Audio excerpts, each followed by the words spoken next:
What up, everybody? We're going to be starting here in about 12 minutes, 13 minutes or so with Matt Maley, Chief Market Strategist at Miller Tabak. He's going to be with us today. We're going to talk about a lot of different things, stocks, options, the market, the economy, trades that he's doing as well. So don't go anywhere, guys. In 10 minutes, we'll be starting up.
What's up, everybody? Thanks for being here with us today. Let me introduce myself. My name is Rodrigo. I'm going to be here with you today for this session with Matt Maley, Chief Market Strategist at private equity firm Miller Tabak. Go ahead in the chat. Let me know. What's up, Dartuso, chill ones? Let me know in the chat when you're ready to start. Okay, let me know when you guys are good to go. And go ahead and put in there as well where you are tuning in from, right? Where in the world are you checking us out from? We always want to check out the base. VMAT checking in. You're never late. You're never late. Rajesh, Tesla. Yep, on time. Chill one's always on time. Virginia, Cali baby, let's go. Solar, I see you. Don't worry. You're always here. Boston, what's up, man? Not wearing my Boston cap today. Sorry. Toronto, New York. Let's go, Brian. Let's go, Carson. Harduro, Solano. All right, guys. I think we're kind of closer to start now. Okay. I see a little bit more people are getting a trickle in here. I think we have Matt Maley in the house. Let me check here. Let me get a confirmation from Mr. Maley. Peso been here. What's going on, Rodrigo? How are you, Matt? How are you doing? Just fine, kind of bored. Nothing really going on in the marketplace right now. So I figured it'd be nice to come up and fall asleep about. We can talk about things. Obviously, I'm joking. The market's been unbelievable, and I think it's going to continue to be so. And so I'm thankful for this opportunity to talk about what's going on and what is likely to go on in near term, intermediate term, and even longer term, I guess. But it's an exciting time in the marketplace, and the great thing is that individual traders now have the tools to take advantage of those, which in the old days, until very recently, could only take advantage of upside movements for the most part. And now we can kind of try to take advantage of this volatility in both directions. So with this big change that's going on with the Federal Reserve, we want to be able to do that. Yeah, I know that you've been trading in and out of the QQQs. Your way around that, pretty well, based on the calls and puts, that I see from the chat room and everything. Because I know you have newsletters here as well, the tier 1, tier 2, tier 3, and then you have the chat room, which is a little bit more active. So I'm not gonna lie, Matt, I was peeking in today in the chat room. Okay, I was looking at the markets and I'm like, what the hell is going on? Like, what's going on? That's where people go when they need answers to Matt. Matt, I already know your experience, your background, 40 years in the game at the highest level institutions. But for those that are new here, that maybe are tuning in for the first time, if you don't mind just giving them a quick little, background of your experience, because, it's important to know, considering it. Yeah. Absolutely. Yeah. As Rodrigo mentioned, I've been on the business for almost 40 years now. I was in the, on top of doing this, writing these market letters and doing these other things with Benzinga, I'm the chief market strategist at Miller Tabak. And you may have seen me. I was on CNBC Asia last night. I'll be on CNBC tomorrow, by the way, at about 1:30. I don't know what it's up to them what they want to talk about. It's going to be probably on a couple of different stocks talking about different earnings.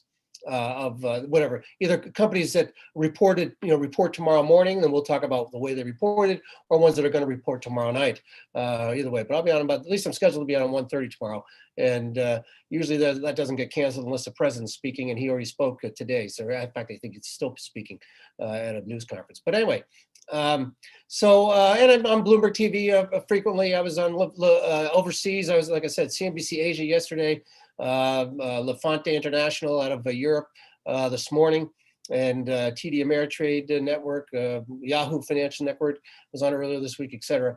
And so you may have seen me before, but my strategy, my shtick, my background is a lot different than most people's. Who've done this, who do the strategy thing.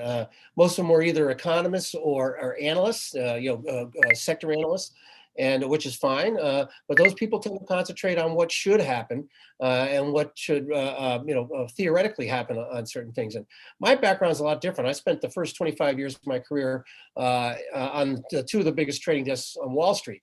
For the first 15 years was at Salomon Brothers, For those who are younger, it's the firm was bought out by bought out by Travelers, which is now part of Citigroup, and that was in the late 1990s. But for many decades, especially in the 70s, 80s, and 90s, the biggest the biggest trading desk, the most important trading desk on Wall Street was Salomon Brothers. And if you've read Liar's Poker, you know a lot about it. If you haven't, you should read that book. It's a fun book about the crazy trading days back in those eras. Now, I wasn't there in the 70s, of course, but I did join in the 1980s and was there for 15 years through the 80s and into the first half of the 1990s. And then joined Merrill Lynch, where I spent 10 years on their trading desk, or almost 10 years. And in there, I worked on the, I worked covering the trading desks, the equity trading desks, the stock trading desks of the biggest institutions in the business, whether it be the biggest mutual funds, hedge funds, what do you call it, insurance companies, and other money managers. And there you find out what's really going on. I mean, not necessarily what theoretically happened, but what is going to happen. Excuse me, I'm just going to turn that off. What is going to happen and what is happening right now. And a lot of times it's kind of theoretical stuff. A lot of these strategists on Wall Street, their job, I mean, is to keep money in, bring money into their firms, whether it be mutual funds on the what they call the buy side of the street, or the sell side of the street, but brokerage firms, who of course they have all those individual accounts, and so they try to bring in the money and keep it in. Their job is to be bullish. I mean, they're paid to be bullish, as I always say. And one of them was, one guy famously said in a private conversation on the buy side, if you're working for a brokerage firm, especially a big bulge bracket firm, it pays to be bullish and wrong rather than bearish and right. You're paid to be bullish. That's what your job is. Your job is to get the assets in the door and keep them in the door. And luckily, I work at a place like Miller Tabak, which tells me to tell it like it is. And right now, what's going on in the marketplace, I've been able to be good at calling some corrections in the market and some pullbacks, but also to turn bullish and go against the crowd. I mean, whether it be 15, 16 months ago when I went bullish on energy stocks and everybody in the world said I was crazy. It was one of the best calls we've had, and everybody else followed suit several months later, and they missed more than half of the rally. But anyway, so again, when we work on a trading desk, you learn what's going to happen, what is happening. You don't just use that theory. Of course, you follow the fundamentals. That's what I follow. You follow fundamental factors. What's going on a macro level in the overall markets, the overall economy, and in the overall markets. And you try to look, you'll see what's going on in the currency markets, what's going on in the commodity markets, what's going on in the fixed income markets, the bond markets, So that's what we're constantly looking at, because they all impact the stock market. And so I learned those fundamentals, but I also look at technical analysis, which is actually fundamentally based. Which a lot of people don't realize. We can talk about that in a little while, but that's very, very important. You look at sentiment, you look at positioning. One of the things that helped me turn so bullish on the energy names back in October of 2020. So just over a year, about 16 months ago, I was pounding the table because not only was the fundamental outlook good, a lot of people were ignoring, but I was also looking at the positioning. The institutional business, everybody was underweighted the group. On the individual sector, everybody was bearish the group. So I looked at sentiment, and you looked at the positioning, the sentiment, the futures traders, the sentiment there, the futures positions, they were all short. They all thought oil was going a lot lower. I thought it was a relatively easy call. I was pounding the table at the time, saying you ought to be buying the energy stocks. And like I said, they went up. Look at the XLE and XOP. They both, like the XOP, which is the oil and gas ETF, went up 125%. When Morgan Stanley and Goldman Sachs got into the group, they had a real nice 50% gain. That's great, but that's a lot less than the 125% gain that the people that I got into the group early. So this is the whole idea: is you got to look at what's really going on, not what should go on.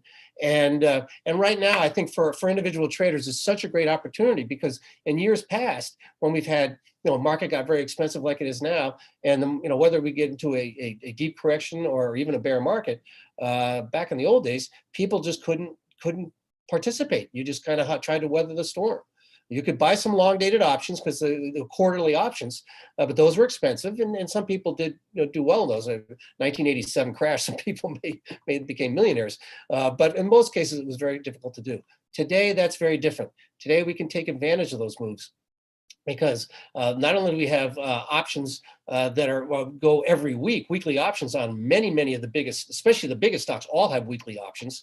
But on the index ETFs, we also have them. They expire 3 times a week: Monday, Wednesday, and Friday. Now, of course, this week it was Tuesday, Wednesday, and Friday because it was a holiday shortened week. But in other words, you don't have to go way out 3-4 months to buy protection or to try to make a negative bet in the options market. You can do it very short dated options, and they're much cheaper to trade. The other thing, of course, is inverse ETFs and leveraged inverse ETFs, where you can bet on the market going down. One of the picks I made this week was on the bank stocks, which everybody loved last week, and I was like, for several weeks, and I was one of the first people to turn very bullish on the group again back in September of 2020, and I turned more cautious because they just become overbought and overloved. And we bought the FAZ, which is the 3 times inverse ETF for the financial names. The stock went up 6% in the first day of trading after I made that pick. These are the types of things you want to be able to take advantage of, because we don't just want to weather the storm when you have a disruption in the marketplace. We want to profit from it. And so then when the market does get washed out, not only have we weathered the storm, but we're not panicking when everybody else is panicking because they haven't made any money, they've lost money. And number one, and number two, we have more confidence to back up the truck and buy some stocks when the market's down instead of selling at the absolute wrong time. And the whole idea, for me, is one of the things I talk about is we want to weather this. Again, we want to more than just weather the storm. We want to use not just guesses, use educated decisions rather than just wild guesses on what's going on in the market and how to best play it. So that's really what I do, my background, and I think we got some unbelievable opportunities going forward here. We've already been able to take advantage of them in the last couple of months with all this volatility. And again, and we have these different ways to do it. We have 4 different levels that we look at. Number 1 is the tier 1, which is a stock pick where I pick long-term stocks for long-term bets that are several years down the road. I try to put 2 of those, not 2, but I put 2 picks a month on that. And then the tier 2 is a little bit shorter term where we go maybe 3 to 6 months out, or 9 months as well. And we can send 1 pick out a week. So in other words, 4 picks every month in that group. And those, of course, if they start to work out and things really, we like how they're playing, they can turn into those long-term picks very, very easily. And then we have the tier 3, which is a chat. I'm sorry, not chat, which is a call I do 3 times a week. Every Monday, Wednesday, and Friday at noon for about 20 minutes, and just talk about, again, more picks, more short-dated things, but also talk about macro issues, how we're looking in the marketplace, what other parts of the market away from the stock market are impacting what we're trying to do in the stock market. And then finally, we have the chat room, which I'm on all day long, every day, just talking about different picks. We use a little bit more options in that marketplace, and we just try to, I'm going to here to my screen share because I got the wrong one. I did, I think. Okay, well, maybe not. But anyway, there it is. That's the one I wanted to do. But just going on. So this tier 4 situation that we do, where we talk about different stocks. We talk about what's going on in the marketplace and why, and again, we make some of these trades. We have in a couple of cases where in the QQQs that Rodrigo talked about, we made 300% in the call options, and 2 days later we made 250% in the put options because of the volatility that was going on, and we had a special situation with the Fed chairman speaking. But so this is really, I've kind of already gone all through this stuff. But one of the things I just want to talk about is that one of the key things that we're constantly listening to CNBC and Bloomberg TV and Fox Business News. And again, there's a lot of good people go on those shows, and they're on all day long. But again, they tend to be permabulls, and that's a little dangerous right now, as we've obviously everybody's been finding out recently. But the thing is that they constantly are telling you the market is always right. That is ridiculous. The market is only always right eventually. And, do you think the market was right at the bottom of March 2020 when the pandemic came in and the Fed came in flooding the system with liquidity? Of course, the market was dead wrong and the market came rallying back. And of course, the market, we can go millions of times when the market was wrong, at the top in 2007, the top in 2000, et cetera. But individual stocks, that's the whole idea, is to find when the market's wrong. That's how people, otherwise you just be in an index fund all the time because the market always, if the market was always right. That's how Warren Buffett became a billionaire. When the market was wrong, he played always from the long side. When the baby gets thrown out with the bathwater and companies are on the ropes, he would come in and say, "I'll save you guys, and I'll buy your stock on the cheap." Let's face it. In the depths of the financial crisis 12 years ago, Goldman Sachs was on the ropes a little bit. Now they weren't going to go out of business, but interest rate. Where have interest rates been? 2%, 3% in the last 10 years. 4%. And obviously they came down to 0% more recently. Guess what he got from Goldman Sachs? He got a preferred dividend that paid them 10% every single year. It was a convertible bond. Okay. And then of course it went up in price because Goldman Sachs stock took off. He actually did time the market. All right. He just does it on a much longer term basis. He got a situation when the stock market, the Goldman Sachs, and with the best bank in the investment bank in the world, the market was dead wrong about what Goldman Sachs was doing. He swooped in, loaned them money by buying a big convertible bond that nobody else could buy. He bought it, and that's how he made. That's how he became a billionaire, by getting dislocations in the marketplace and taking it and profiting from them. That's what we try to do with all of my things. And my goals, again, I'm kind of rambling on here, but just one other thing I just wanted to mention was that when we talk about these things, what I'd be talking about in this tier 1, tier 2 picks, especially in the chat room, and also on the three times a week call that we do on the tier 3 call, is talk to people, try to educate them as to why we're doing what we're doing. There's so many rules out there and on Wall Street that people think are true and they're just dead wrong. You can talk about, and they make sense. So people just buy that, say, "Oh yeah, that makes sense. I'll follow that rule," and it's dead wrong. One of the things is that when oil prices go up, airlines go down. Well, that's only true. It's true less than half the time. Why? Because if oil is going up, it's usually going up because demand is strong, because the economy is really strong. Not always. It certainly wasn't the case in the 1970s, but it's usually going up. Well, guess what? If the economy is doing real well, people are traveling.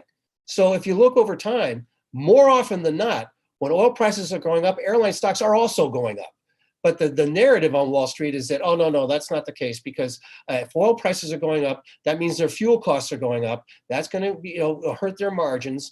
And so airline stocks should go down. Well, sometimes they do. And it's not just infrequently. I would say maybe 25, 30% of the time.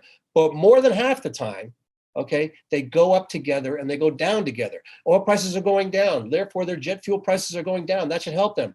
Wrong, because it's usually going down because demand is down for crude oil, which means the economy is weak. It means fewer people are flying, especially for business.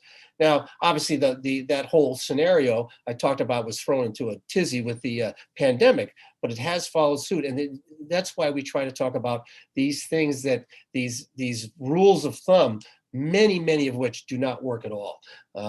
And so that's why we got to have to worry about it. Now, what I was going to talk about before we get into, I want to talk about what's going on now, and I'm sure that's what you guys care about. We're going to talk about what are the things I like, some picks I like on several different levels, several different tiers. But the background of why I'm really worried about this market and why I think this pullback and the volatility is going to continue this year. And so we're just going to go into that a little bit. And again, we talk about, the one thing is, this whole is really what I just talked about. I'm going to go through the presentation here, but we are at a key turning point in the marketplace. And again, I just want to go over what I use. I use fundamental analysis. That's obviously essential to any analysis. I use technical analysis, and we'll go over that again in a few minutes. Then I use sentiment, positioning. Again, when you have too many people on one side of the boat, I don't care how good or bad the story is, okay? The group can't go any further. That's what in October of 2020, I was pounding the table about the oil stocks. Why?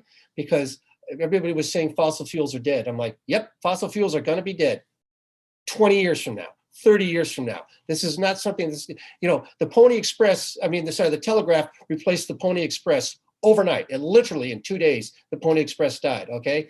That's not going to happen to fossil fuels. We are not going to come up. The green energy that we all want, believe me, I am not for using fossil fuels. What I do know is that technology is not there and will not be there for 2 decades, at least 1 decade, to completely move away from fossil fuels. The International International Energy Association, they said that they've said that oil and fossil fuel demand will remain within 5% of pre-pandemic levels through the rest of the decade, another 8 years.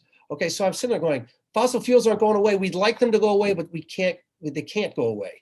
And I also saw on the fundamental side of things that the capital spending had fell off a cliff when the Biden administration came in. But it was not only that, it had been falling off a cliff for many years in Saudi Arabia and in Russia and places like that. And we can't pick up that spending and build refineries and new refineries and pick up demand to the way that we'd love to do. Okay, that's going to take time, and we're not going to do that overnight. So I saw that there was no way we could produce the amount of oil to meet energy demand, even with the pandemic going on. So that was the fundamental side of things. But then the sentiment. You looked at the futures traders. 7% of futures traders, 7% were bullish on on crude oil. That's basically zero. Nobody was left bullish on it. So that's sentiment. Positioning. You looked at the futures traders, their position, their massive short positions. Okay. So there was nobody left to sell. Also, among mutual funds, they had the lowest lowest positions in the energy sector in 30 to 40, really 40 years. Everybody had sold it. Nobody owned it anymore. Everybody was on one side of the boat. They had nowhere to go but up. And I was pounding the table. I was a little early by about a week or so, but didn't go down much further than that. And then, of course, they had this monster rally. That's what we're looking at, key turning points. And that's what we're seeing right now. And it's starting to play out in the overall market. But I just try to say point out to you guys how I look at things. It's not just the fundamental theoretical part of it. It's looking at the situation that's really taking place in the marketplace. And what we have to face right now is don't fight the Fed. All right? Don't fight the Fed.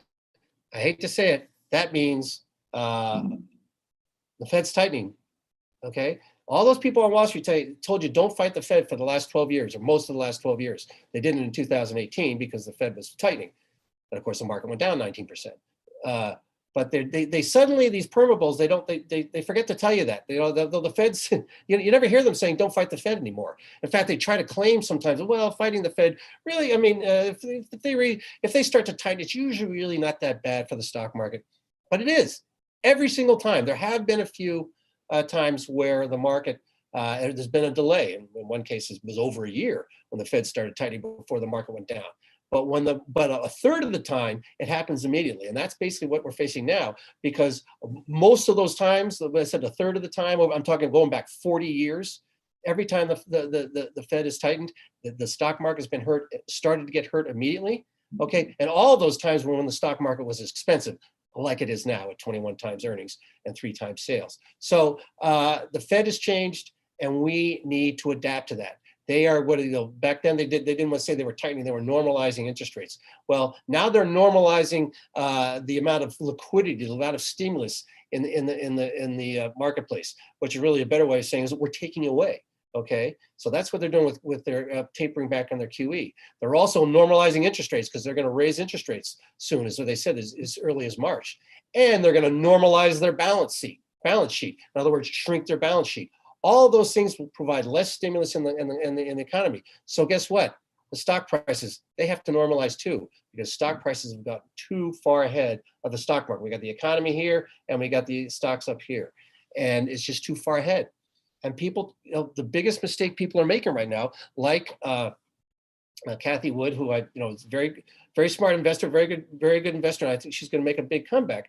But the problem is she didn't realize how much of the Fed's liquidity played in this huge rally in the stock market. It's not all of it, but it was a big portion of it, especially in the last year.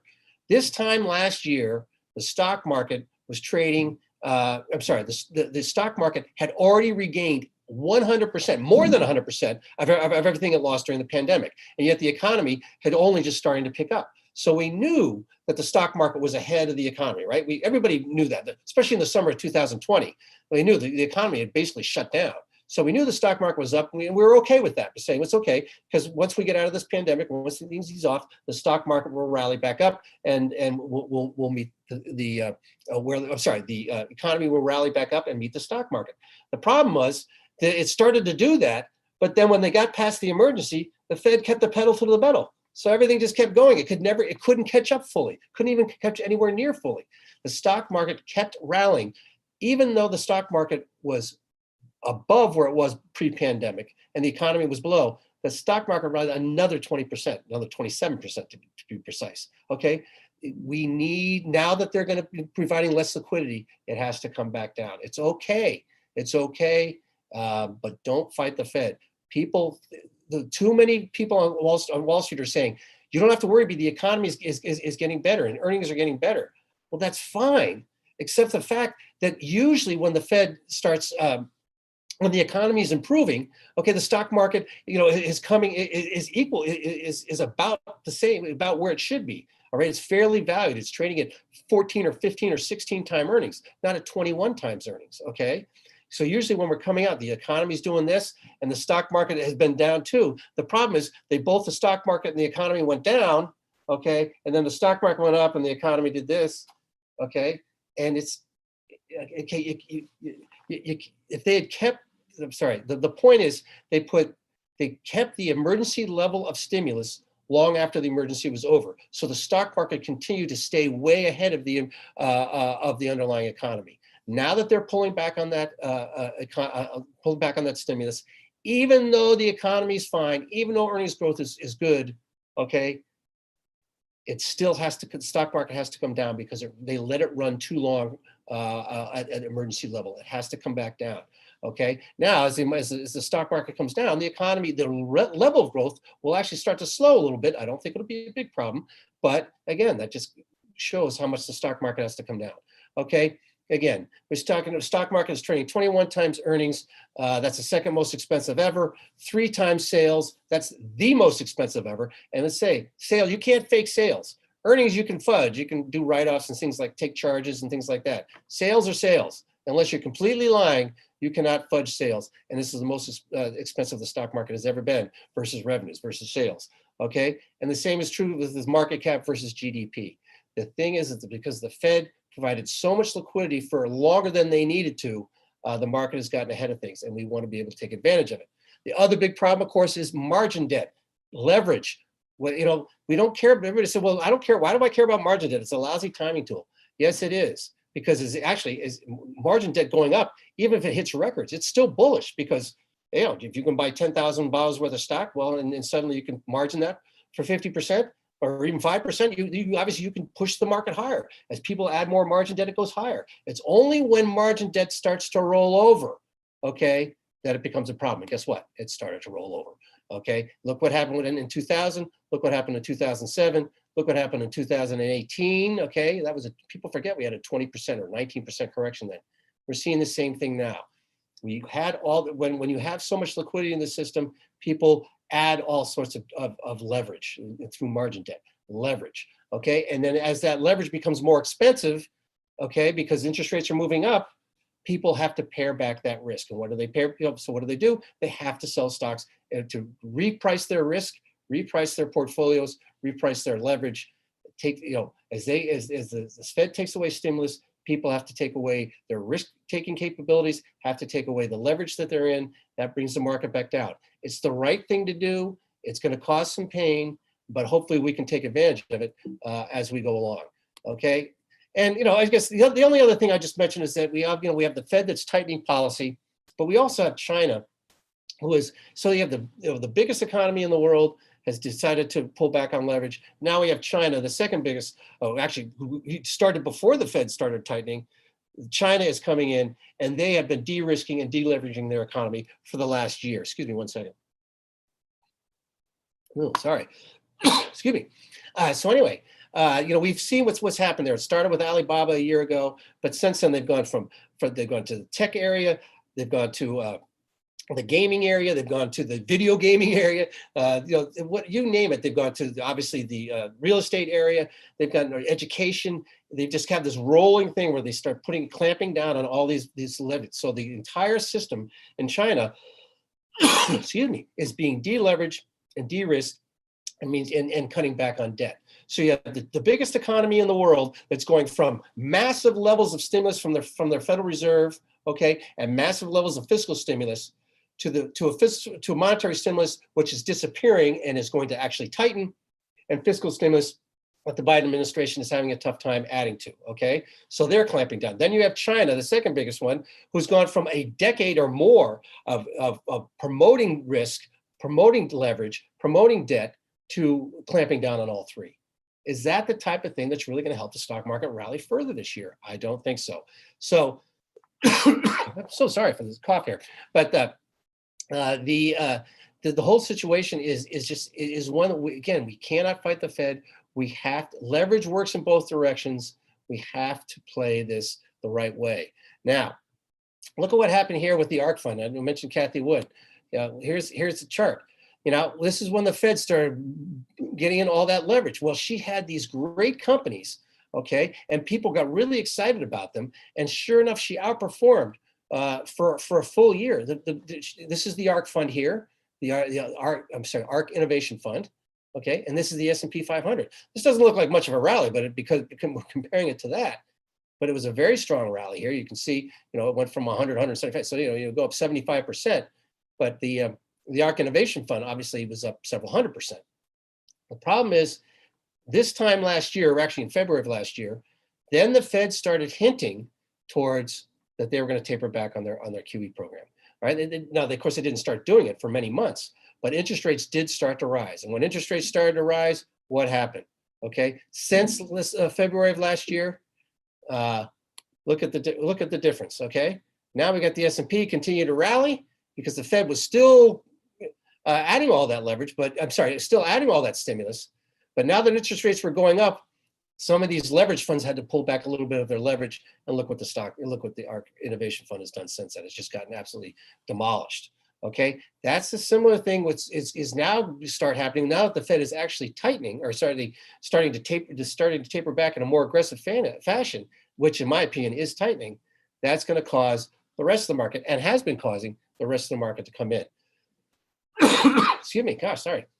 Now, this chart, this is from 2 days ago, so it's from yesterday, so it's a little bit different, but it's still about the right thing. So see what's happening. Remember I talked about last year in February?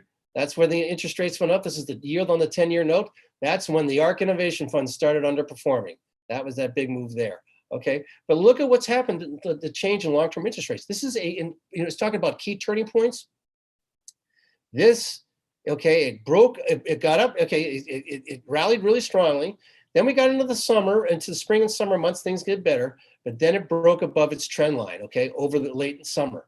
It broke above that multi-year trend line going all the way back to 2018, okay? It came back down at the end of the year, but couldn't break. It got right down to that trend line and bounced, okay? So that was a big negative sign because the interest rates, that trend, that multi-year trend was changing. Now we're getting confirmation. Not only is it broken above its trend line, it's made an important higher high above its March 2022 highs. March 2021 highs. We're seeing both of that. That's a confirm in the change in trend in interest rates. That is not good for the stock market. Again, you say, well, interest rates are still really low. They're below 2%. That's fine. And if the stock market wasn't expensive, we wouldn't be worried about the stock market here. If the stock market was trading at even 17 times earnings or even 18 times earnings, the problem is the last time the stock market, the last time interest rates were at 1.6%, the stock market traded at 18.5 times earnings. That would take the S&P below 4,000, okay? But we're not at 1.6%, we're at 1.8%. Okay, so even though everything's relative, okay, back when interest rates were 10%, when I got into the business, interest rates were well above 10% in the early 1980s. Okay, 17 times earnings was considered expensive because interest rates were above 10%. Okay, so we have taken into account this level of interest rates. And the last time it was at this level, the stock market was much cheaper. The stock market has to come down. Okay, and again, this whole big jump in profit in volatility it gives us a great opportunity, because, as I said earlier, we can use these opportunities to again take advantage of some certain things. Now I'm just going to hit my little escape button here, and we'll go to my Bloomberg. Okay, and we'll just talk about what's going on right now. Okay. And Rodrigo, how you doing? I don't want to ramble on too long here without you coming in, and we can talk about specific names. But I just figured we'd talk about what's going on in the market now and why the next few days in particular are going to be very, very important. Because if the market doesn't bounce, we're going to have some over the near term. We're going to have a washout trade that's really going to knock some things down. But I'll leave it in your hands. Should I just keep going, or do you want me to? Yeah, I just wanted is that a lot of people are asking here about the newsletters and your trades and all that stuff. So yes, guys, these are email trade alerts from Matt Maley. You can also get like text alerts for those as well. And I believe you put like an entry and target sell and all that for the trade ideas, Matt.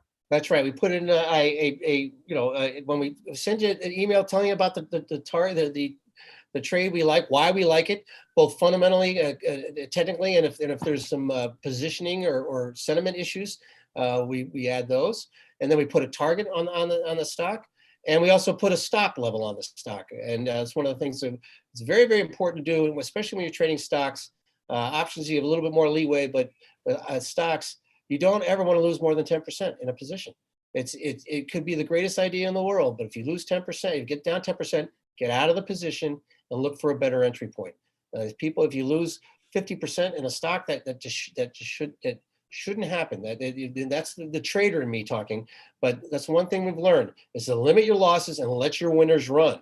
And that's why you have a stop out level. And to say if the stock, in my case, I usually put it, 7 to 8% loss, and then if it gets that low, we exit the thing. And when we look to get back in it, maybe it's 2 weeks later, maybe it's 2 years later. Who knows? But we always want to limit our losses. And then, as the stock runs, we raise that stop level, but we raise it gradually, because if the stock sees a really big run, we don't mind if it drops. If the stock goes up 70% and then drops 10%, we don't worry about that. Okay.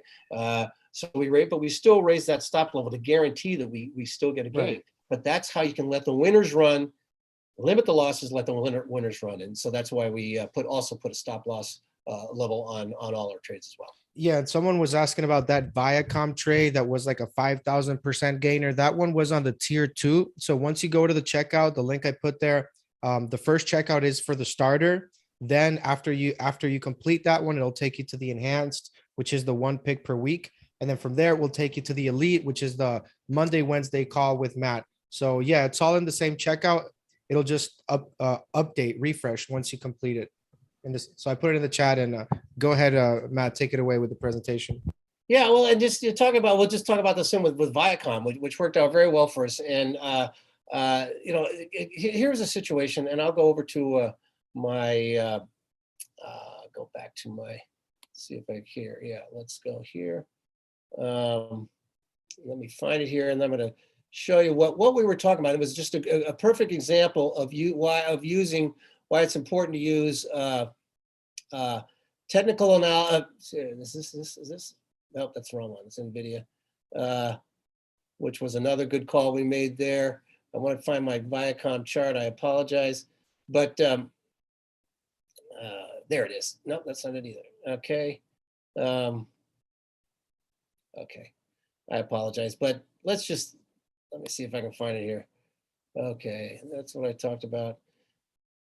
But so what happened with Viacom? Shoot.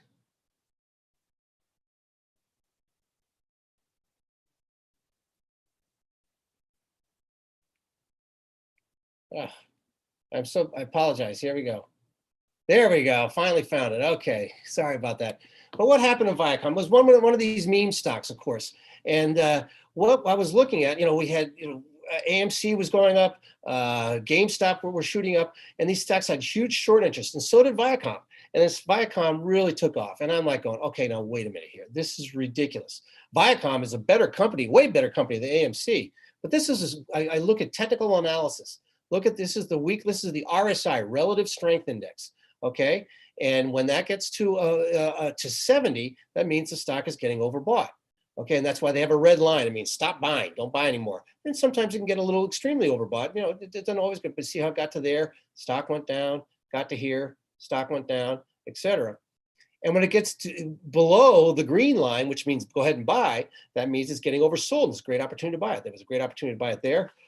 And of course, there was a great opportunity to buy it here. This was the pandemic low when everything got really, really oversold because the economy completely shut down. But now look at this. Look how high it got above that 70 level. Okay, it got there, got into the, into like, it got to about 77, 78. Same thing here. Here only got into the low 70s. Here it just got to 70. Here the low 70s. Here it got to 93. That was ridiculously overbought, all because of the short interest and meme stock play. So I came in and said, this is ridiculous. We are going to buy the put options in this stock. Viacom is a great company, and after we took profits, not just a couple weeks later, we went back into the stock as a long-term pick. But it was like, hey, these guys aren't curing cancer. They're not coming up with a vaccine. Okay, they're a television company and streaming company, et cetera. Okay, they're not going to come up with the next iPhone, and so it was the easiest call in the world. We bought the puts. By the next day, they had made 2,500%. Okay. Then within a few more hours, they were up 5,000%. And we basically said, let's get out of them there. When it first got up 2,500%, I said, let's take profits.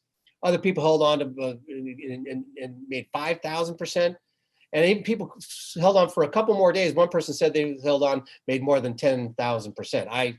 I'm going by what they said. Theoretically, that could have been the case. Either way, I'm not going to try to take credit for that, for the 10,000, but 2,500 in a day, or really 2 days, it worked out really, really well. This is not, believe me, I wish we had something like this every single day. We don't, but it is something that I think that can work really, really well.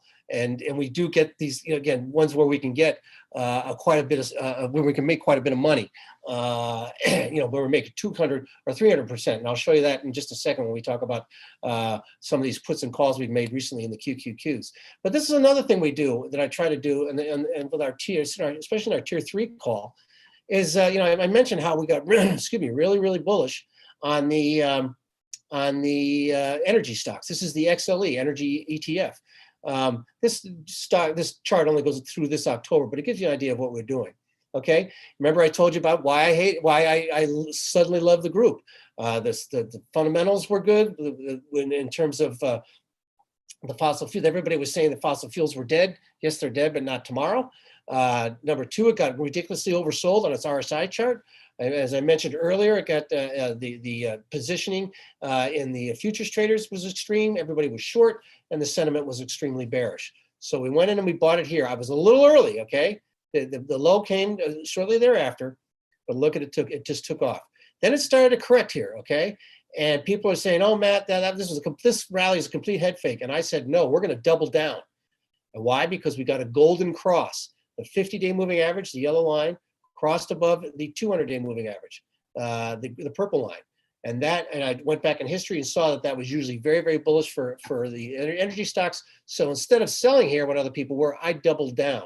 And sure enough, the group came in here. This is when everybody else got in, okay, right in here.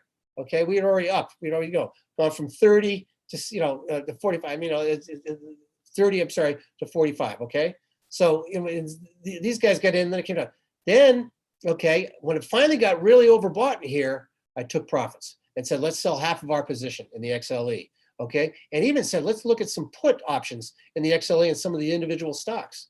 Okay, then we went back to a full position here because the stock had worked off its overbought condition. Okay, technically it wasn't oversold yet, but I saw that the sentiment and positioning had changed. We went back to a full position, rode it all the way to here. I didn't get the exact low. We rode it all the way up to here. Again, took profits, bought some put options, worked out really well. And then again, when it got oversold here, I was just nervous because of the positioning hadn't really gotten extreme yet. So we missed that low, but that's okay. We got it, and I didn't get the exact low here. but we did get in a went back to a full position, and of course, it's taken off even much further since October. So these are the types of things that we try to do. Everybody has their long-term positions, at least we should. You got those long-term positions, 3 years, 5 years, 10 years, 20 years, whatever.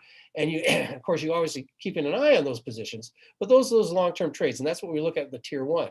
But to really maximize your returns, for those who want to be a little bit more active with their trading, and they don't have to be day traders, but you can do these things in here that we did. And we've also done that in the bank stocks, where as a matter of fact, most recently, we'd really turned a little bit more cautious on the bank stocks just this past weekend because they just have become overbought. Treasury yields have become quite extended, and I thought that and I also used just the seasonality factors, that whenever the bank stocks report earnings, even when they report good earnings, the stocks tend to come down. Sure enough, they've come down quite a bit. Now, JP Morgan down 10%, Goldman Sachs down 10%, Citigroup was down a lot. I forget how much it was down, 5 or 6% on the first day of trading, and it got lower. Now we got some good news out of Bank of America today. The whole group still got hit because the overall market got hit, but it's just something that we want to be able to take advantage of. Now I will say this. Well, let's go back. Whoops. Let's see here. There we go. There we go. I want to go back to my, okay, now we mentioned JP Morgan. Let's talk about JP Morgan. Let's talk about some specific stocks here and specific picks that I'm liking right now. Okay, JP Morgan today. Boy, this market really didn't act well today, did it? It really got clobbered at the end of the day. But look at this stock, okay? JP Morgan, one of the premier banks in the world. It's a little bit different. Goldman Sachs is more of a, even though technically it's a bank, it's more of an investment bank. And even though JP Morgan does investment banking, there's certainly more of a traditional bank. But look at how, remember, I talked about how the RSI, look at the RSI, Relative Strength Index. It's down here, oversold position.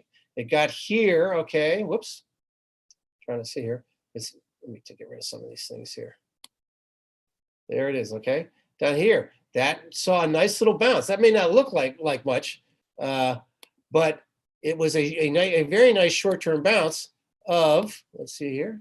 Let me make sure, shoot. Now my thing is getting frozen up here. I'm sorry, but anyway, but the point is you can see what happened with the stock here when it got oversold. Its RSI got oversold. Shoot. Okay. Okay. So this is the 200-day moving average, by the way, okay? Now it's below that 200-day moving average. When it got below here, it was very, very nervous on the stock. Now we actually came in our tier 4 chat room on Friday, and I'm sorry, last Thursday. And I said, hey, listen, JP Morgan's getting overbought. It's not extremely overbought, but this is last Thursday. But every single time, even they report good earnings, okay, the stock gets hit. Look what happened here. It was just a short-term fall, but they report earnings right here in July, and the stock fell for 4 days in a row. They reported in October, stocks sold off for 4 days in a row, okay? And then it bounced. I said, so let's go. And it was not one of my official picks. I totally admit that, but I did say this is something people should look at in the chat room, and some people did buy it. They told me they bought the options, and look at that. Okay, stock opens down 10%. Guess how much the options, the put options traded? I mean, made several 100% in 1 day of trading. Now it's on its 3rd day. Remember here, right here, let's go back to October. 1, 2, 3. Then it bottomed and bounced nicely. Back in July. 1, 2, 3, actually 4 days there. I'm sorry, 4 days. But here's that right there. That's where the big decline took place. That's when they reported. Even though they reported good numbers there, okay? Now they reported extra poor numbers, but these are not disastrous numbers, okay? They didn't sound, oh, geez, we've got a big loan loss to Evergrande in China, something like that. This is just way overdone in my opinion, okay? So at the end of the day today, or actually in the middle of the day, but towards the end of the day especially, we bought some call options on this stock, the $152.50 call options that expire. Some people went out to next Friday, the 21st. I also suggested to this, I'm sorry, next Friday is the 28th. This Friday is the 21st. If the market bounces at all, look how much this has come down. It's a 12% decline in JP Morgan. Okay, this is not a tech stock, okay? This is just way overdone. Now, we also see that it's approaching, it's got here that 150 level. See how that provided a little bit of support here? See how it got below that line just like it did today, but only for a day, and then it bounced back sharply? Same thing here. I'm banking that the 50 level on a technical basis will hold. Okay, it dipped below it. It did dip below it like it did here, but only for a short period of time. I'm banking that in the next 2 days, the stock's going to bounce back. It might be wrong. I don't pretend to be 100% right 100% of the time, but this is one where even if the stock market sees some downside follow through, unless it gets really crushed, which is not out of the question, but if the market bounces at all, this thing is so stretched that it should bounce 5% or more in the next 2 days. And so this is kind of again, these are the types of things we talk about in the chat room. We talked about it also in the tier 3 pick. The tier 3 room call is Monday, Wednesday, and Friday. Today, of course, being Wednesday, so I did talk about it today. This is one that I really think is a great opportunity. Nothing's perfect. This thing may open at 140 tomorrow. I don't know. But again, with the options, you limit yourself on how how much you're spending. Yes, it can go to zero, but again, the risk reward with the stock down this much. And if the market gets crushed tomorrow morning, we open up and there's just massive selling and margin calls. Everything's going down. It's going to be a big problem. Okay, but my thing is like, what do I want to buy? Do I want to buy Apple Computer, which is a great company, and if the market bounces, this stock's going to bounce as well. But look how hasn't made any lower lows. I mean, the stock's not down all that much. It's been gradual. Okay, and look at this RSI. It's not oversold. I want to get the stocks that are washed out, like JP Morgan. So that's the one. Goldman Sachs, another one to look at. But JP Morgan is the one I picked for today that we want to look at buying call options because we can really take advantage of that. So let's again move back though. I'm going to step back a little bit and talk about the market overall and look at the technical condition that why is really, really going to be key for the stock market to bounce. Whoops. This is the S&P 500 index, very simple. There we go. Okay, there we go. It's broken below its 100-day moving average. That is a concern for me. Get rid of some of these things to make it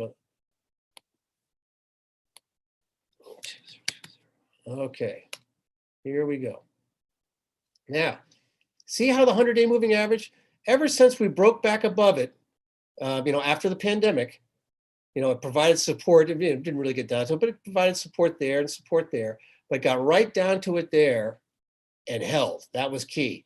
Then it went back and retested. It got a little below it. Now, whenever any support resistance level, whether it be a moving average, a trend line, a line in some sort of a pattern like a neckline of a head and shoulders pattern, or the upper or lower line of a wedge pattern, whenever a slight break above resistance or slight break below support, we get head fakes all the time. So this really we look at as a successful test because it only got barely below it, bounced nicely, got down close to it, bounced nicely, got right down to it, bounced, got down slightly below it, bounced, got right to it twice in December, bounced, got right to it earlier this month, bounced. Now we got another time where it's slightly below it, just like it was here, just like it was here.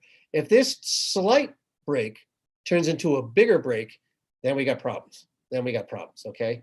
Because then you're going to break 4,500, which was also the lows in early December, would give it its first lower low since God was a child.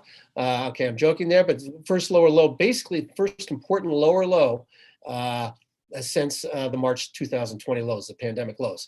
Higher highs, higher lows. That's always good. You get a higher low, then a higher high, higher low, higher high. That's really good. Just the opposite's really bad. Lower high, lower low, lower high, lower low. That's not good. And when you get the transition, when you're making a lot of higher highs, a lot of higher highs and higher lows, higher high, higher low, higher high, then you get a lower high or a lower low. That's when you start to get nervous. So not that this would be the end of the world, but it would be something that you can see has been working for a long time and would raise some questions. And you can also see this 100-day moving average basically also acts as the trend line going back to the November elections of 2020, the presidential election. That would break an important trend line. Now it's getting oversold, not extremely so, but it's getting there. That's what we're going to worry about. If we break that line, we're going to go down very quickly, I'm afraid, and test the 200-day moving average. Okay, now that's down at 45.25, and that's one we really have to be careful about. If we break below that, then we got some more serious problems. But let's look at the Nasdaq now. Okay. This is the Nasdaq in it. Now, this is the Nasdaq Composite, which is not the Nasdaq 100 with the QQQs, but you see how it's broken below its 200-day moving average. It's also, now, it's, of course, has fallen more. It's fallen more than the S&P, and which is no surprise because it had rallied a lot more and was much more expensive. It was more than 30 times earnings. Okay, but I just want to spread it out so we go a little bit further out. You can see how important this 200-day moving average. It's 200 days is basically a full year of trading. Not exactly, but when you take out the holidays and weekends, it's about a full year of trading. So this needs to regain. Again, it's only a slight break, and it is a little oversold. So it needs to rally back here. But if we don't, remember I talked about with those margin debt. If the reason why stock market doesn't crash right from the highs. I'm not saying we're going to crash. I'm just saying though. Stock market doesn't crash from the highs because there's only one thing that causes crashes. Okay, recessions don't cause crashes. Poor earnings don't cause crashes. What causes crashes is forced selling. Okay, and margin calls. You don't get margin calls when a stock or a market is fallen 5%. That's bad, and people have some pain. But you don't get a margin call. It's when the market goes down 10, 15%, that's when the margin calls kick in. And that's what causes these things to sell off. Now, they're great opportunities because they throw the baby out with the bathwater when they have forced selling. When they have these margin calls, they have to sell no matter what. Doesn't matter how cheap, I don't care how cheap the stock is. I have to sell. I'm getting a margin call. They are selling the stock, whether I like it or not. And that's creates some great opportunities. The problem is, before that opportunities are created, it does create a downside kind of whoosh. That's why we get these capitulation moves, because they're forced capitulation. It's not just panic. People say, oh, everybody panicked. People who didn't want to panic had no choice but to sell. And these, when the dot-com bubble burst, because they had no choice. They had so much margin. They had so much stock and margin. They were forced to sell. This is what we're facing right now. We could wake up tomorrow morning and get a big margin call. Now, one of the things that we do have to remember, though, is that the Fed is, even though they've cut back and their QE program, they're tapering back significantly, and they doubled down on it for January, but they're still involved in QE. They're still buying back and buying some of these bonds. They're just buying fewer of them. Now, that means there'll be points in time where they will be adding liquidity during the month. Will they do that tomorrow? I don't know, but that'd be good timing if they did. They're very sophisticated traders. I mean, people talk about the manipulation of the market, but technically, QE is a manipulation of the market. They are, when they go in, buy those government bonds, they're totally price insensitive. They just go in and they every couple times a month and they buy the bonds. Boom, period. They go in through the New York Federal Reserve has their trading desk. They're incredibly sophisticated traders, and they come in and they buy them. But in this case, they're not sophisticated. They just come in and they just buy at any price. I mean, they're not like, oh, geez, these are cheap, these are expensive. Nope, I'm going to buy them. That is market manipulation. The thing is, they're not doing it behind the scenes. Everybody knows it's happening. So people, maybe they have been able to profit from it because the liquidity that is presented and has allowed people to buy some of these riskier assets and make a lot of money. But it's not like they're doing it. When you usually hear the term market manipulation, it's because somebody's doing something behind the scenes so they can fake people out into selling stock when they shouldn't or buying stock when they shouldn't. And that's not what I'm talking about. But what I am talking about is that they can come in here and kind of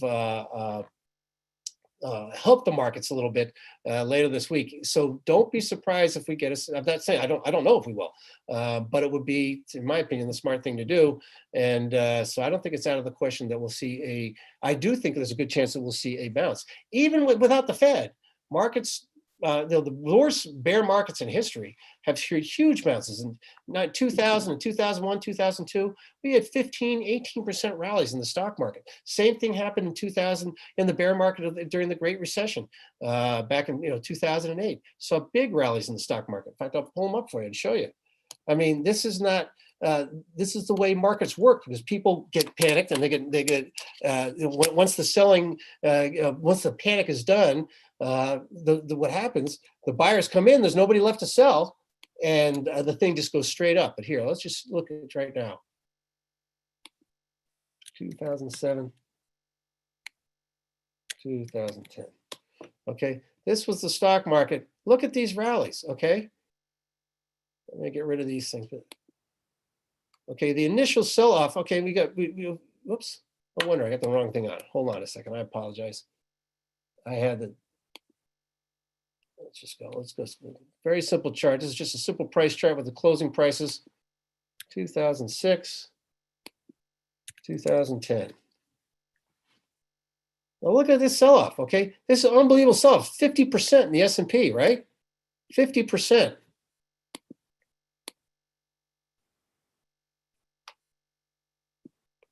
Okay, 50% sell-off, and let's just look what happened here. This was a horrible, horrible, horrible bear market, okay? But what happened?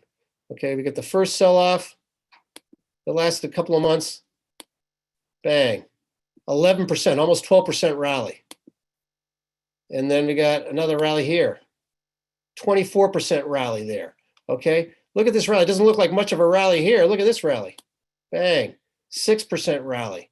And then these ones along here look tiny, but they're still, boom, another, whoops, well, it was really 6%. I held on to the thing too long. Here's another one right here. 18% rally. Look at that. It looks like a little tiny thing, but on a percentage basis, because it was such a big sell-off. Again, you can go on and on and on. Look at these bounces along here early on, 7% rally, okay? So we need to be very, very nimble. And those are just, I can buy these, I can just buy some long-dated puts on the S&P and I'll just let it go all the way down. Well, I mean, how do you know when the exact bottom is going to be, and how far do you go out? How expensive do you go? This is what we're going to try to take advantage of along the way. See these bounces? We're going to take advantage of those and buy some calls in the option, or maybe buy some TQQQs, which are the 3-time leveraged ETF for the QQQ. Now, one thing I want to talk about before again, we're going to ask specific stocks that you guys want to talk about. I'll talk about some of the stocks that we've worked with that worked really well, and some ones that haven't worked well, because we have to be honest. But the batting averages, I think, is quite good. But the point is, first of all, on these leveraged ETFs, I do like them. They're great trading vehicles, but they are trading vehicles. Be very careful of these, okay? If the S&P, if you own the SPY, which is the S&P 500 ETF on the S&P 500, and the S&P goes up 10%, you're going to make 10% if you own the SPY, okay? If you own the inverse, I think this is the SDS, the inverse on the S&P, on the SPY, and the market goes down 10%, you're going to make, okay, 10% because you have the inverse ETF. Okay, let's say you have the SPY and the S&P goes, so the SPY and the S&P goes down 10%. You have the SPY, you're going to lose 10% because the market went down 10%, just like you would if you owned the S&P index fund. You would go down 10%, right? Okay, what happens though if you own the leveraged ETF? For instance, the QQQs that we've been talking about. The TQQQ is a 3-times leveraged ETF. Okay, if the S&P goes up, if you own the QQQ and the Nasdaq 100 goes up 5% in a couple of days, you're going to make 5%, right? You own the QQQs, you're going to make 5%. However, if you own the TQQQs, you're going to make 15%, 3 times leveraged. That's great. Okay, so I'm making more. And the same thing is on the other side, is the SQQQ, which is the 3 times inverse ETF. Again, same thing. If the market goes down, you make 3 times the return. However, on these leveraged, unlike the regular ETFs, if the like I said, if the QQQ goes up and you own the QQQ, all right, you're going to make this money if it goes up. You're going to lose money if it goes down. If it goes sideways, you're going to go sideways. Okay, if you buy the QQQ right now, okay, if you buy the QQQ at 466 today and it stays at 466 for 3 weeks or a month, which it won't do, but let's say it did, it literally didn't move more than a little bit for 2 months, you wouldn't lose any money. You wouldn't make any money, you wouldn't lose any money. If you own the TQQQ, the leverage ETF, sideways move, you will lose money because they have all sorts of options and futures that they buy in this. They're leveraged. They're leveraged up. So over time, they lose time value. Okay, just like an option would. Okay, so sideways is just like an option. If you own an option and it just trades and the stock trades sideways, you're not making any money, especially if it's slightly out of the money. Okay, the same with the inverse the SQQQ. If it goes sideways, you will lose money. So be very careful. These are things that you have to be when you buy the leverage ETFs, and it could be on the QQQ, on the S&P, on the technology index, on the biotech index, whatever it happens to be. You buy a leveraged ETF, okay? It's a short-term thing that you want to get in and out of in a week or less, 2 weeks at the very most. Do not sit there and own those things for a long period of time, because that time value, because of the options and futures that they own, will deteriorate. These are trading vehicles where if you just want to own the S&P and you're like, okay, I don't want to put an index fund, I want to put it in an ETF, that's fine, right? If the market trades sideways and you're in the SPY or the IWM, which is the Russell 2000 small cap ETF, you're going to go up or down with that market. And if it goes sideways, you're going to trade sideways. The leveraged ETFs go down over time. That's why the SQQQ, even no matter what, because they're like options, they deteriorate over time,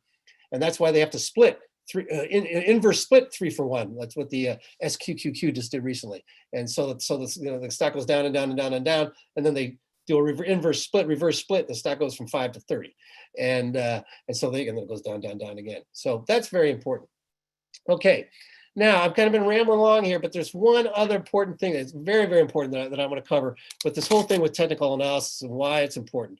A lot of people have heard me if you've already listened to one of my presentations, but it's essentially important to know that it's not just a bunch of lines drawn on a chart. And the example I like to use is that if you look at a company, you look at the stock price, you talk to even the biggest fundamental investor in the world who says they never look at charts. First of all, a lot of people look at charts who claim they don't, but who look at charts and claim they don't. But all of the best hedge fund, the biggest and best, most successful hedge fund managers all look at technical analysis. I'm not saying it's all they use at all, but it is certainly a tool that they use. Anyway, but the point is, there's a reason for it, and it is fundamentally based. And you think about it. If you have a company, that's the example I always use, but if you have a company and a stock that you know this company and it's not doing well, it's had a tough couple of years, they've had to lay off people, they've had to close factories, and then finally things turn around, okay? So what happens? Well, what do they do? Of course, maybe they have a new product, whatever it might be. Maybe their old product has become popular again, whatever that may be. Then suddenly demand picks up. So what do? They got to go out and hire more people, and they've got to retool their factories or build new ones. Okay, that doesn't happen overnight. Okay, so their earning, even though their demand is way up, their earnings are not going to get better for 6 months, 9 months, a full year, because it takes time to hire those people. Then it takes time to train those people. It takes time to retool a factory or to build a factory.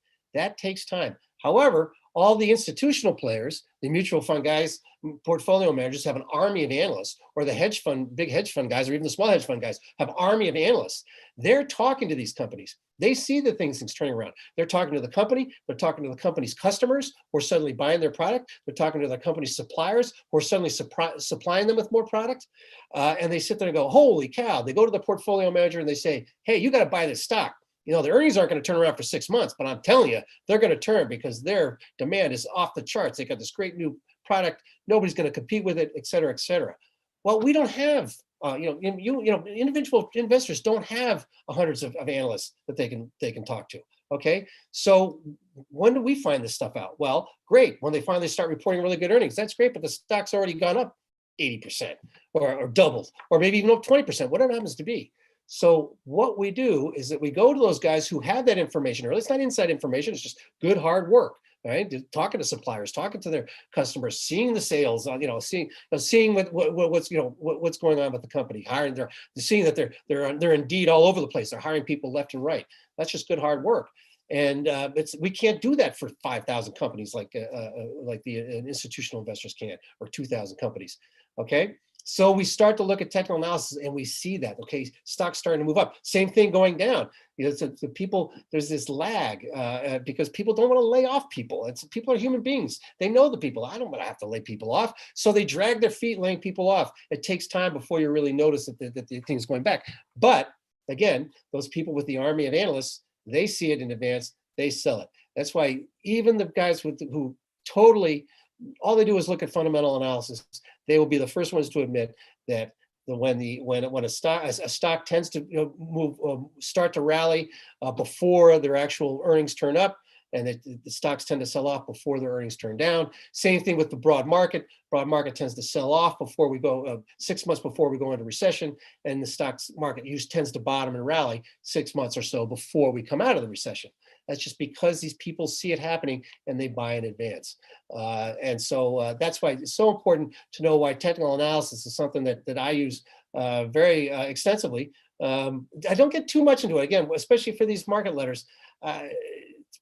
People trying to make it more complicated than it is. I look at key trend lines, a few important patterns, wedge patterns, head and shoulders patterns, a triangle, a couple of triangle patterns. Some people go so deep into it, and it's like I think they're trying to just justify their existence, and they make it more confusing than they need to.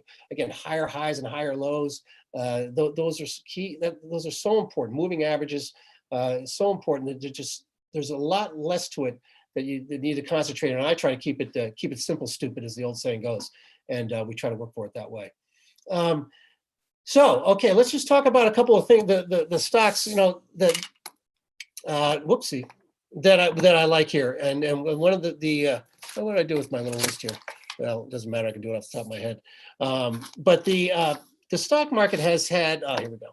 Okay, but the stock market, we want to look at things right now. I am much more on the, for the tier 1 and tier 2, I'm looking at things, excuse me, that are a little bit more defensive for obvious reasons. This is XLP, which is the Consumer Staples ETF. Look how this, this is the least sexy thing in the world. Look what it's done. Look, as the stock market's gotten killed, this thing has gone down just a little bit. It rallied nicely in December. Okay, why did it rally nicely in December? Because people saw in advance, the institutional, the big guys saw that the market was going to be facing some problems because they saw what was going on with the Federal Reserve. So what do? They go out and they buy these stocks, these consumer staples that pay high dividends, these. Excuse me, but to say it's like Colgate and Clorox. These are companies. I mean, the whole idea behind these names are that they're the ones that are, they not only do they pay their dividends, but they pay their dividends and they increase their dividend every single year. Why? Because people, they may not be able to go on vacation next year because of inflation's getting really bad, but they still got to put food on the table, and they still got to buy toilet paper, and they still got to buy laundry detergent. Okay, these are the consumer staples. You have to have these things. And that's why when people see the prices rising, it was one of the really good things that happened today. Procter & Gamble, you can't get more of a staple, consumer staple than Procter & Gamble. I mean, laundry detergent, soap. Look at this stock here, how well it did, right? And this nice rally. And today it had this big rally. Why? Because they have been able to pass along they reported earnings today, and they said their margins were good. Well, that's not what a lot of other companies are going to be able to do. But, when you sell toothpaste, detergent, and soap, that people still have to buy those, okay? And the big concern was that because their input costs to making these products had gone up, they thought that would hurt their margins. But they have been able to pass along those price increases, their input price increases, and they've been able to pass it along to the consumer, okay? What have other people been able to do? Some other companies are going to have a tougher time doing that. Again, food companies, people still have to eat. But you're going on vacation, maybe I won't go on the, especially after that pent up demand. Maybe I'll go on one more trip to Disney this year because I promised my kids to do it last year. But after that, I know I'm going to be paying more for my gasoline. I'm going to be paying more for just my everyday, my everyday living expenses. Okay, most people don't have a lot of savings. Okay, so they're not going to be suddenly. It's like, we're not going out to the beach for a long weekend this year. I mean, maybe a small thing, but or going out to dinner, whatever happens to be. this is where we want to get into these stocks that we really like. So one of the things again, now I already talked about the energy stocks, but I'm going to talk about, okay, here, international paper, okay? Commodity-based stocks. Why do I like commodity-based stocks? Well, I mean, they're good for inflation.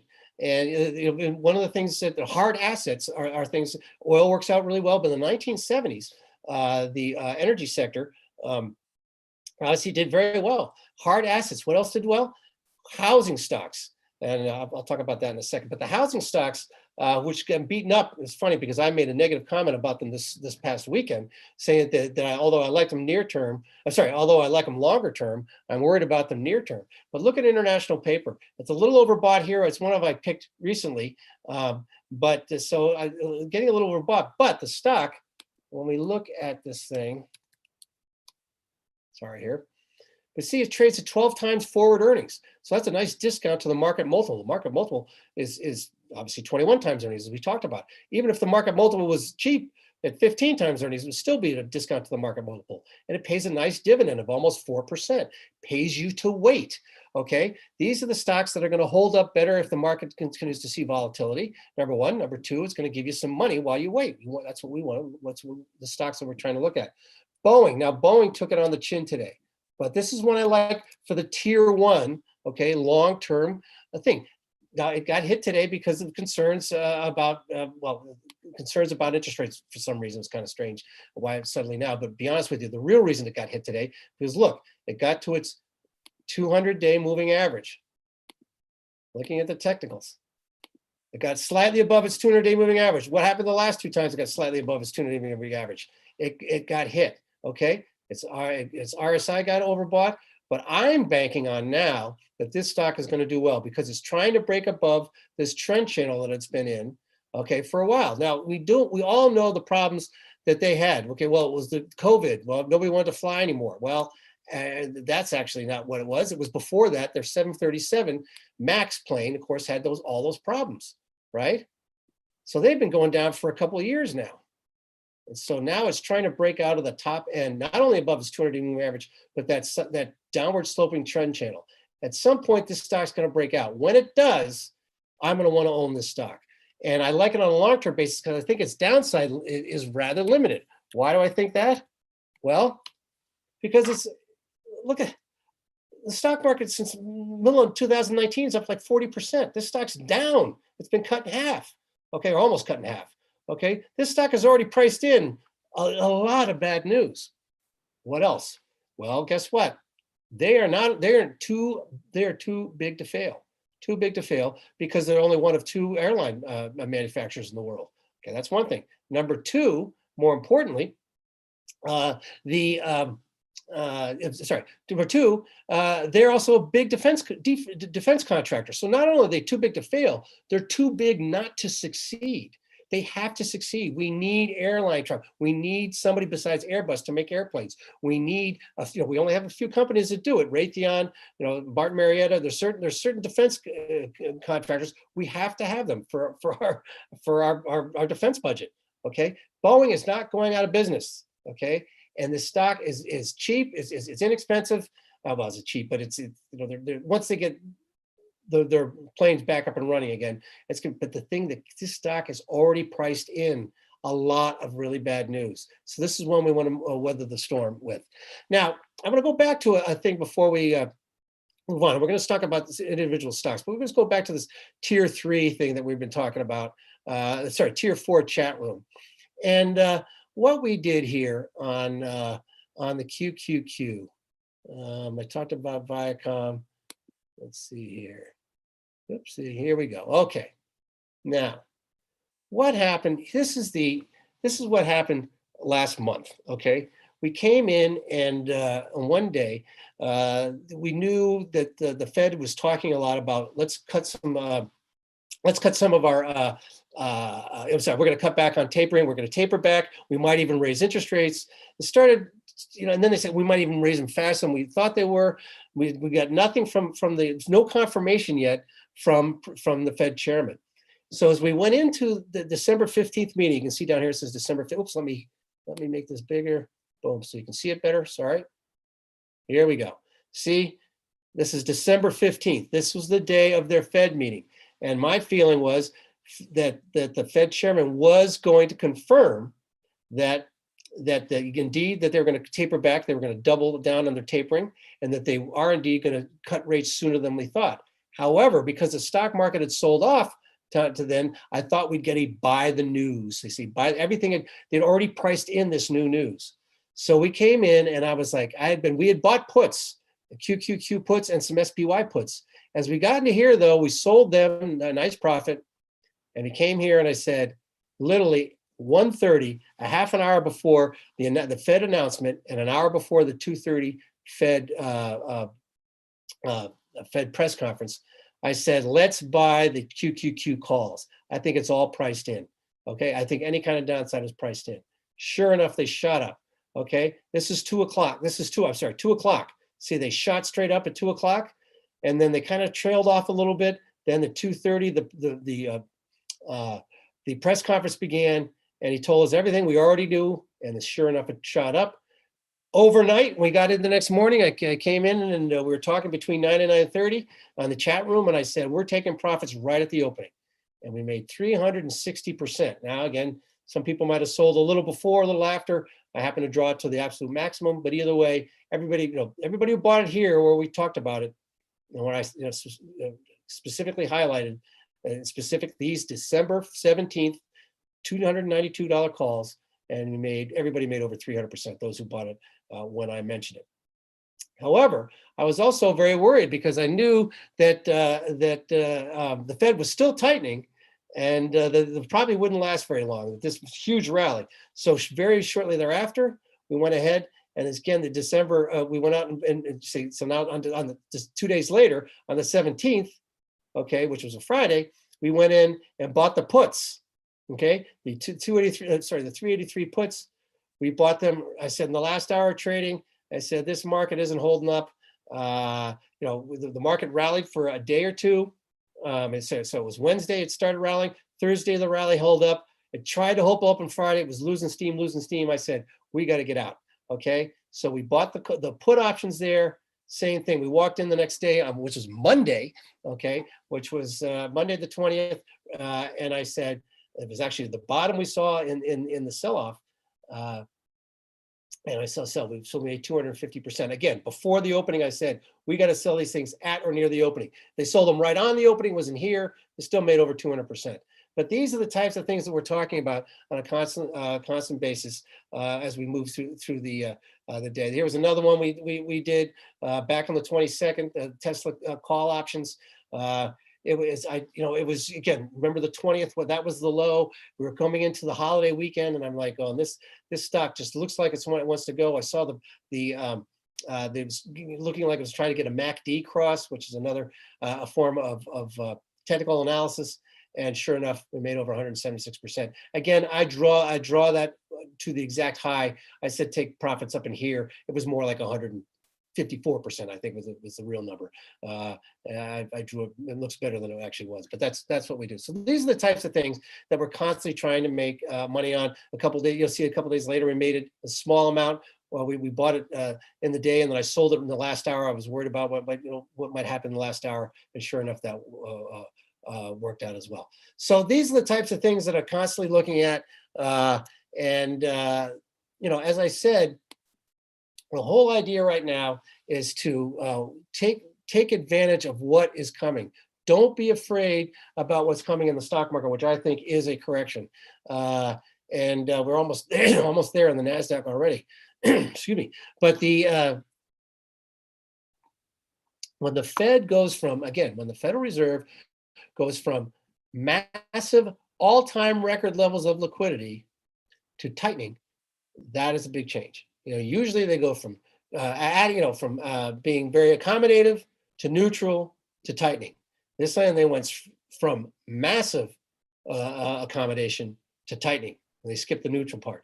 So the market, the line of least resistance, I think is going to be lower, and we want to be able to try to take advantage of that as we move through the coming weeks and months, for that matter. I think it's going to be something that lasts most of the year. Hey man, really quick here. Just want to step in. Want to welcome here to the family Octavian, Victor, S. Jane, a whole bunch of other people here. Want to welcome you guys to the Stock Picks family here. Welcome, welcome, guys. Always great. That's great. Great to have you guys here. And so it's again, it's going to be I think a fascinating time in the markets. The thing is too is that I don't, again, people were asking me the other day about, certain people looking at, looking for the market to go to 5,000 by the end of this month. Well, that's going to be really tough to do now after this pullback. But whatever. I'm not worried about what other people are doing and saying. I'm just trying to point out what exactly is what is really going on in the marketplace. And right now, again, we talk about. I want to go back to saying everybody was so focused on coronavirus. And then, so when the coronavirus is over, and this the most recent Omicron or Omicron variant, once it starts to die down, it's starting to peak now in Europe a little bit. So hopefully that means it's going to peak here soon and roll back over. That's fine, but that's not why the market was going down. If the market was going down because of COVID, remember Delta, that was much worse. Okay, that was in the fall. What did the stock market do? It went straight up in the fall. Why? Because the Fed had the pedal fully to the metal, providing 100% of the full allotment of $120 billion worth of buying securities every single month. And we didn't even blink at the Delta variant. That was nothing. And believe me, if you had it, I didn't get it, but I know people who did. If you had it, it was a lot more than just nothing. But it was nothing to the stock market. And that's all. And that's what I'm talking about. It's like, and that's another thing. When I talk about these things in the marketplace, I'm just trying to tell you what I think is going to happen, not what should happen. Okay, it's the same thing. Politics. I mean, this whole thing. We can talk about what Biden did by cutting back on the capital expenditures in the oil industry, and I'm not making a political statement. It is a fact. That's what he pushed, and sure enough, capital spending fell off a cliff. Okay, as a fact. I'm not making. You should be a Republican. You should be a Democrat. You should vote this way, not this way. I'm just telling you what the process was, and so therefore, this is what I think will happen. Whether who I think should be president, what law this law or that law should be passed. That means nothing. Why would you care what I think about those issues? Well, what you care, at least those people who are our subscribers, they pay me to be. It's like, give me what you think it means, not what should or shouldn't happen. I mean, gosh, nothing worse in business than trying to push your politics on somebody's. That's the last thing I try to do. But one thing I've learned is that so many people, it's human nature. I mean, one of the things this whole thing, get across what's happened in the last, since 2020, since March 2020, the Fed gave us steroids because we badly needed them. Okay, we built a bridge. Okay, the economy was here, the stock market was here, and then the economy did this, the stock market started doing this, and we gave steroids to the economy. Okay, and sorry, steroids to the stock market so that we could get time to get through and let it catch up. The problem is, once we didn't need the steroids anymore because the emergency had passed, we kept taking the steroids. And so we never played catch up. So now, as a weightlifter, as a baseball player, I usually use the weightlifter analogy. Okay, you use those steroids, you use those steroids. Okay, you finally just see, I'm not going to do that anymore. It's bad for me. Okay, you start using less steroids, you're going to get weaker. Okay, you may. It's like, well, people saying, well, they're still providing liquidity, but they're providing less liquidity. They're still going to be weaker. Okay, and once they finally get off of them, they're still going to be strong. The guy's still a weightlifter, especially if he hasn't taken steroids for very long. So therefore, he hasn't ruined his metabolism. He's still going to be strong. Okay, that's what we're doing right now. We have an economy that's coming out of this complete shutdown a year and a half ago. So the economy should be able to withstand. I mean, Jamie Dimon came out, just over a week ago and said the economy should be able to withstand the Fed tightening without many problems. Okay, I agree. But that doesn't mean the stock market can't go down because we've pushed it so far ahead of what the underlying. So the economy, even if the economy improves, the stock market has to come down. The other thing we do have to worry about is earnings growth. Everybody's talking about earnings. They're going to be. They were so great this year. Well, they were, and they, from the beginning of the year to the end of the year, the earnings estimates went up 20%. However, they didn't go up. They went up. That was only after the first quarter earnings, after second quarter earnings. After third quarter earnings, they didn't go up at all. Okay, they didn't raise 2021 or 2022 earnings. Usually earnings estimates go down as we move through the year. This is one of 2 years in the last 20 that I'm aware of, and definitely only two in the last 10, definitely. Usually they start at a high level and then they lower them so that they can beat expectations when they actually report. And that's what it usually plays out. Even if we beat expectations, and the $223 number that the consensus is for the S&P 500 goes to 240, we still have an expensive stock market at 19 times earnings. That's if the stock market doesn't come down. Okay, so my point is that as good as earnings were, after the third quarter reported great earnings, they did not raise their estimates. And so we are looking at a year probably where estimates are not going to go up. Whether they come down or not, I don't know, but they're not go up. So if they don't go up, how do you get, and interest rates are going higher, how do you justify a very expensive market? You can't. So again, I'm not trying to scare people here. This is not, I don't think it is, as Jamie Dimon said, the economy can handle it. The banking system is in so much better shape than it was in 2008, right? And look what happened in 2007. I'm sorry, in 2000, when the dot-com bubble burst. We really didn't have a recession. I mean, the economy's slow because some people lost a lot of money, and some people made so much money in those dot-coms, and they lost it. But we didn't have banking crisis. We didn't have these companies imploding. Why? Because the economy was still strong. It was just that a group of stocks got way far ahead of the underlying fundamentals. The same thing's happening now. Because the Fed added too much. It's not like this isn't going to take place because the banking sector is about to fall apart. One thing I will say though too, I do believe the Fed does have a safety net. I just think it's further below the market than it used to be. They provided one in the first, right after the financial crisis. They had that safety net had to be really, really tight and they admitted, they flat out said, we're helping the stock market. We hope that a higher stock market will help the economy do better. Usually it's the stock market is reading what the economy is doing. In this case, they were like, no, we want the stock market to actually push the economy higher. And it did. Same thing happened as we came out of the pandemic.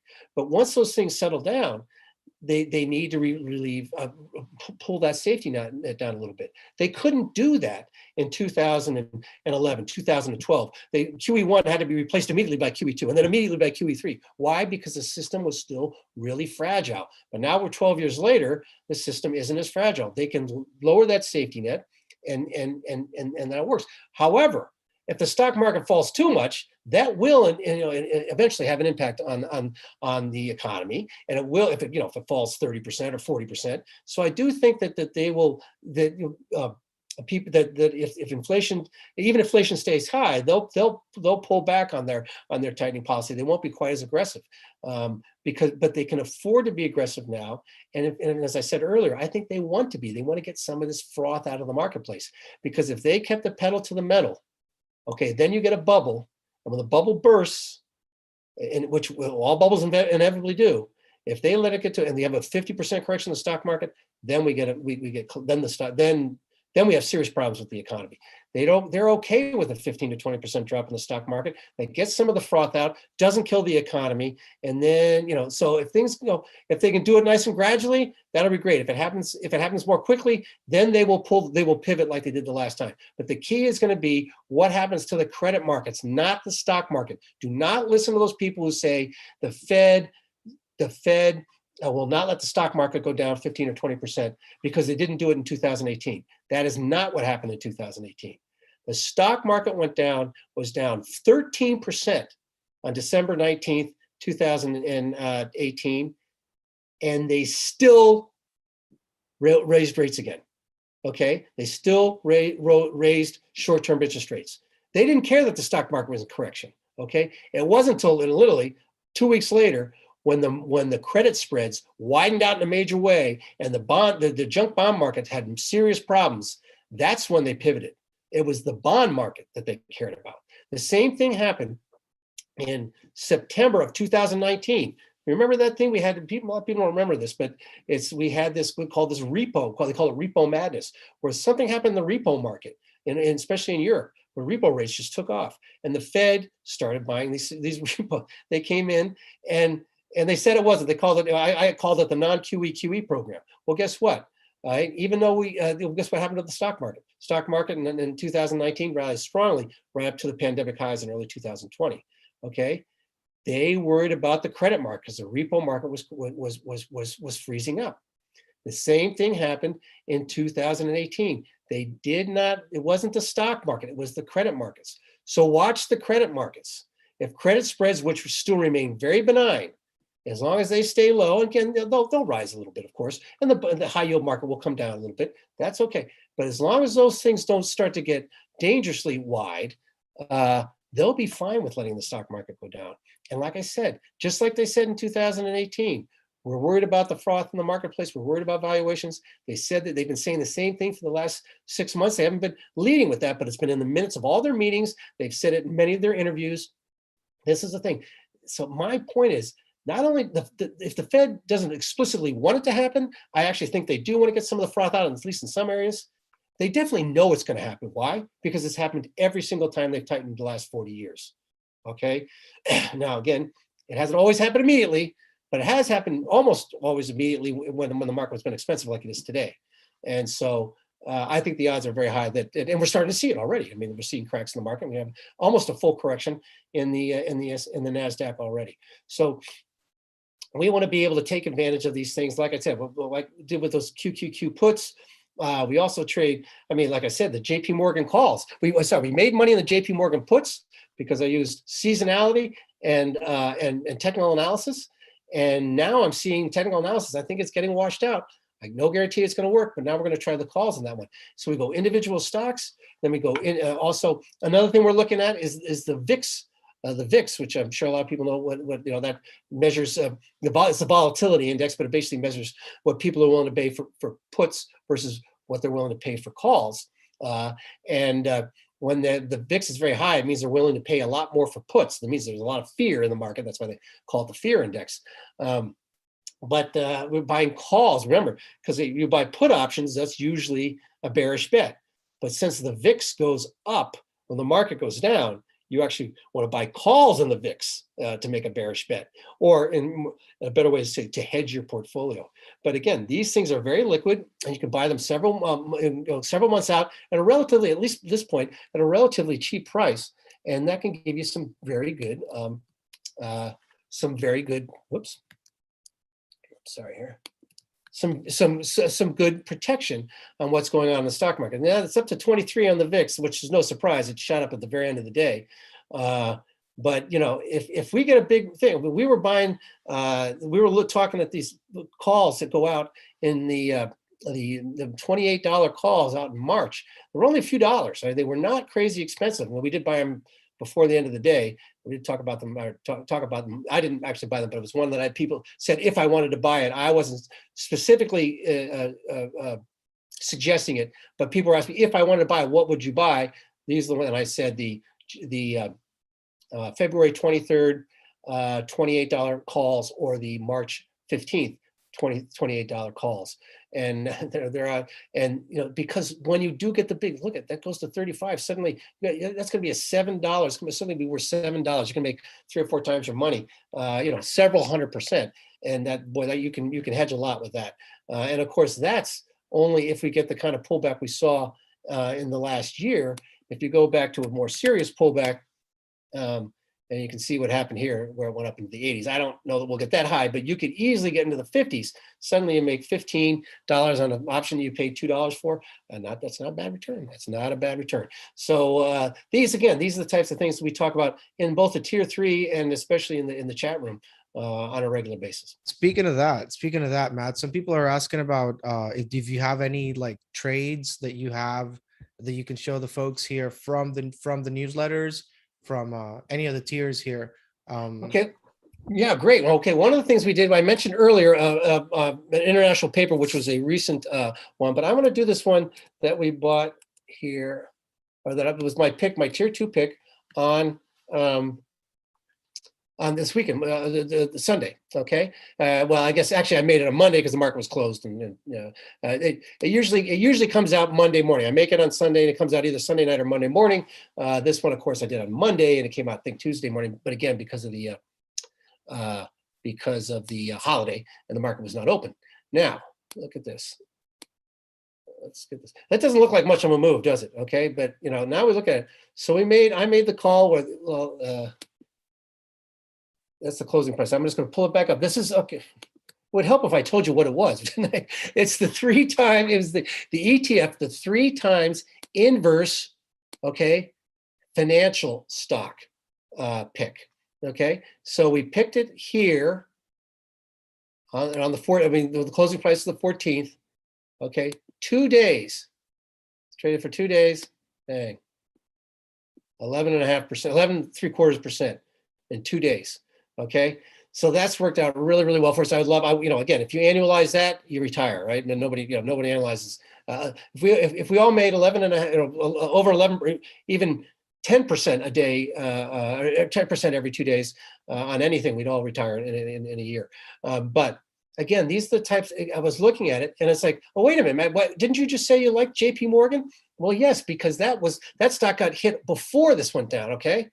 I said before this thing, JP Morgan got hit last week, not this week. Okay. But this was a very quick one. I said, again, this is a tier 2. Usually we go a couple of months, but I said this one could be one that we only hold on to for a couple of days. Right now, we're even looking, maybe even taking profits at this. But these are the ones, and again, it went to the situation where I saw that the bond market would become very overbought. Well, let me show you something else here. KBE. This is the KBE Bank ETF. And see how overbought it had become? Okay, you see on this RSI chart, this is obviously the last 2 days, it's sold off, and that's why we made so much money on the FAZ. But this has become very overbought. Even though I like these group longer term, I looked at the technical basis. I'm going to look at another thing here that we haven't talked about yet. Really quick, Matt. So does the tier 2 have? I know the tier 3 has calls and puts. Does the tier 2 have calls and puts as well, or just stocks? No, we don't. When I do it in the tier 2, I talk about there. I'll do some. The only leverage I use there is in the leveraged ETFs. So that's what. In this case, it was the FAZ, which is the 3 times levered inverse ETF for the financial stocks.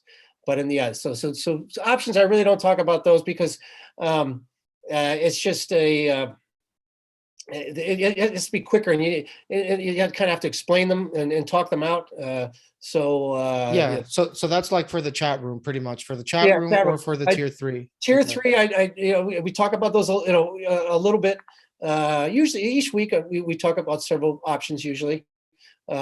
But the chat room is where we really do most of the options talk, because again, that's how you buy, especially when you have these with the volatility we've had now. Remember that one where I showed the QQQs where we made 350% one day, and then 2 days later on the other direction we made 250%, and it's like you can't do that in something where you're just sending out a note once a week. It has to be in the chat room where we're talking about it constantly, where we can say, well, wait, what the hell are you talking about here, Maley? We just made a fortune. Now you're going to go the exact opposite direction? Well, in this situation, I can tell you why. Okay, this is why I'm doing it. Yes, I'm crazy, but this is why I'm doing it. And then it makes sense to people. Obviously, when I make these suggestions, not everybody does them. People make suggestions. And the other thing, too, is on the chat room, people are talking to each other and making suggestions that this week some guys have done really, really well in some of the SPACs that I didn't. I'm not a big fan of the SPACs because I just think longer term they're going to have a tougher time. But these guys were trading them left and right and scalping them during the middle of the day, and I didn't get in the way. I said, "Geez, these guys are doing great. I'm not gonna screw it up."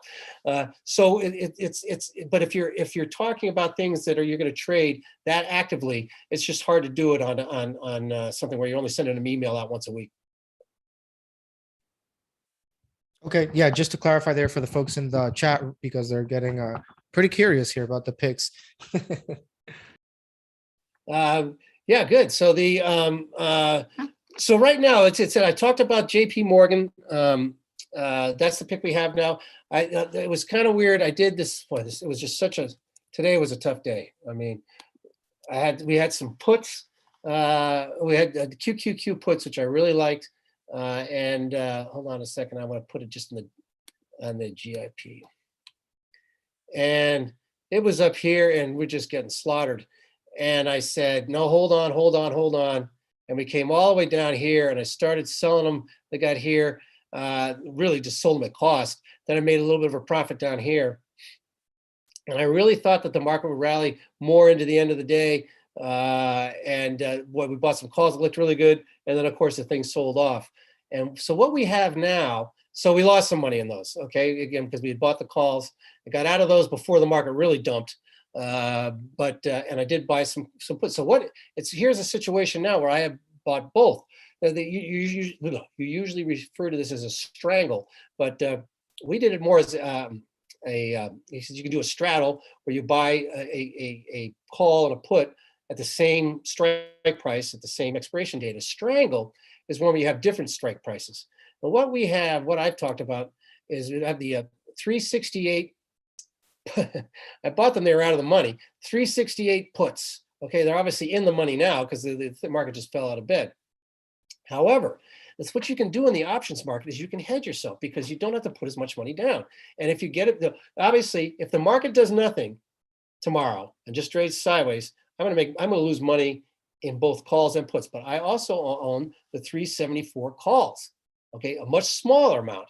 But if I'm wrong and the market doesn't see follow through to the downside tomorrow and it shoots up instead, I'm going to make, because again, this shoots up instead, I'm going to make 200 or 300 times my money. I'm sorry, 200 or 300%. Okay, so that will more than offset what I paid for the calls. Okay, for the puts. I own more puts than I own calls right now. Take that back. I don't, because and that's another thing, because I own JP Morgan calls. But the point is, there's times when you go in and you say, okay, I really think the market's going lower, so I'm going to buy some puts, and I'm going to buy a bunch of puts, but I'm going to also buy a few calls. Okay, that may not fully hedge my position, but I'll make up most of it. But if I'm right, I'm going to make way more. I mean, the market gets hit hard, I'm going to make a lot of money on those puts, and I'm going to make 300% on my puts, and I'll lose 50% of my calls. Who cares? Because it's not 350, because it's a much smaller position here. So I spent $100 on this, and I spent $800 on that. Okay, I make so you make a lot more money. You can play that game when the volatility is really high. Of course, if the market goes sideways and I do nothing, you lose on both sides. But the way the market's been trading around right now, that doesn't really work. Now, why? So Matt, if you own more of the QQQ calls, I'm sorry, you own more QQQ puts than you do calls, how could you possibly claim, why would you have all those JP Morgan calls? And the reason for that is, again, this stock is so oversold. We talked about this earlier. The stock is down. Well, I'll tell you exactly how much it's down. Let's get this out of the way, get these lines out of the way. But again, remember, oversold on its RSI chart, right? Get that out of the way. And we will, but this is JP Morgan, okay? Stock's down 12% in 3 trading days, 12%.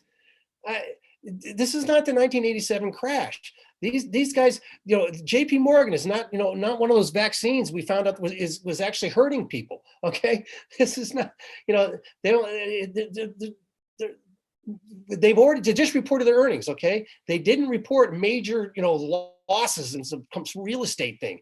They don't have huge exposure to Brazil's sovereign debt or anything like that. Okay, this is an overshoot, in my opinion. Will it bounce back immediately? I don't know, but I'm using this. Look, each time it's how much it shot up after it's sold off after a couple of days. Again, this is when it reported the last time. It shot up. And again, so this, I guess my point is, if the stock market doesn't have to bounce in a big way tomorrow for JP Morgan to bounce in a big way, if the stock market bounces at all tomorrow, JP Morgan is going to bounce 5%, in my opinion. So this is, again, this is the type of stuff we talk about all the time. Now, some other stocks that we've been talking about in here. Let's just see here. Tesla, of course, we're talking Tesla all the time. Here, hold on a second. There we go. Equity. Now, this is what came up today in Tesla. What do you think of Tesla here? And the stock at the time, let's zoom in a little bit. Okay, I'm going to get rid of the 100-day moving average because it's really, well, it's actually, I'll leave it there. Well, I'll take it off for now. Okay, but what happened was it was trading here at about 10, if I remember correctly, it was trading at about 10.16, if I remember correctly, but it was right in here, 10.20. But earlier in the day, they said, what do you think about the stock? And I said, well, look, it got right up to its 50-day moving average and couldn't break above it. I mean, it got right to it and sold off. The market looked a little dicey. I said, this stock, I think, is trading below, is going to move below 1,000. And sure enough, that's what it did. So, I mean, again, I did not make a specific suggestion of buying the $1,000 puts, which over here we had bought remember I've talked about it, I showed it earlier, but I bought the $1,000 calls that worked out really, really well. But, I don't know what people did. They didn't tell me if they did or not, but they did say, thank you for your opinion. I said, I think this is going to work out. If they bought the $1,000 puts, again, this is if I'm not trying to take credit, but let's see. Those are trading at, the ones that trade on Friday, they're trading at $24. Let's see if I can find out where they were trading. I couldn't get it up. Hold on. I don't have my screens out the right way. But anyway, you probably, they made a nice little profit here because the stock, it fell 20 points. And in this stock, that's going to be, even though 20 points is not a huge amount of percentage basis, it is enough to make the stock move in a significant way. Now, talking about going forward. Well, what about going forward? Oh, Ford. That forward was my word, but we talked a lot about Ford recently too. And be honest with you, well, anyway, this is one I'm really worried about is Micron Technologies. Great company, great long-term prospects, but boy, it got shellacked today. And there was no reason that I'm aware of. I looked at earlier, they just said because of higher interest rates. I'm like, interest rates have been going up for a while. This is a key bellwether stock for the semiconductor stocks. And it tends to be very volatile. Now, see here, we didn't talk about this before, but I can't believe I haven't talked about the MACD charts. But look at this MACD chart. It's starting to roll over. It's like, okay, now what the hell is a MACD chart? Well, what it is, remember earlier we talked about the, what do you call it? A golden cross. The opposite of that is a death cross. A golden cross is when the 50-day moving average, a rising 50-day moving average, crosses above a rising 200-day moving average, a golden cross. And that doesn't happen right or low because obviously those are moving averages, so it takes a while, but it usually tells you that, hey, that momentum on an intermediate term basis is really turned up. The opposite of that is a death cross, when the falling 50-day moving average falls below a falling 200-day moving average, and that's very negative, okay? Because it shows that the momentum has changed. Now, look here. Let me get rid of the 100-day moving average here. On this one, see how it's like, well, geez, that wasn't very bad. The 50-day crossed below the 200-day, and the stock actually bottomed. It didn't go lower. Well, that's because the 200-day is not falling. So this wasn't a real death cross, okay? So anyway, but let's just get rid of those moving averages, because that's not really what I want to talk about. What I want to talk about is that those death crosses and golden crosses on an intermediate term basis can be very helpful. Now, again, this is what is so essential with technical analysis is you'll want to look back in time. Has a golden cross worked well for this asset, for this stock, for this ETF, for this commodity? For instance, golden crosses are not all that good for gold, believe it or not. It's not a real good indicator for gold. Sometimes it works, sometimes it doesn't. It's just kind of 50-50. But for other stocks, it's really, really good. Same is true for MACD crosses, but the MACD cross is more short term. And what it is, instead of the 200-day and the 50-day, it's the 9-day versus the 10-day. I'm sorry, 9-day moving average, exponential moving average versus the 12-day, okay? And it usually gives us a short-term indication. Now look what happened here.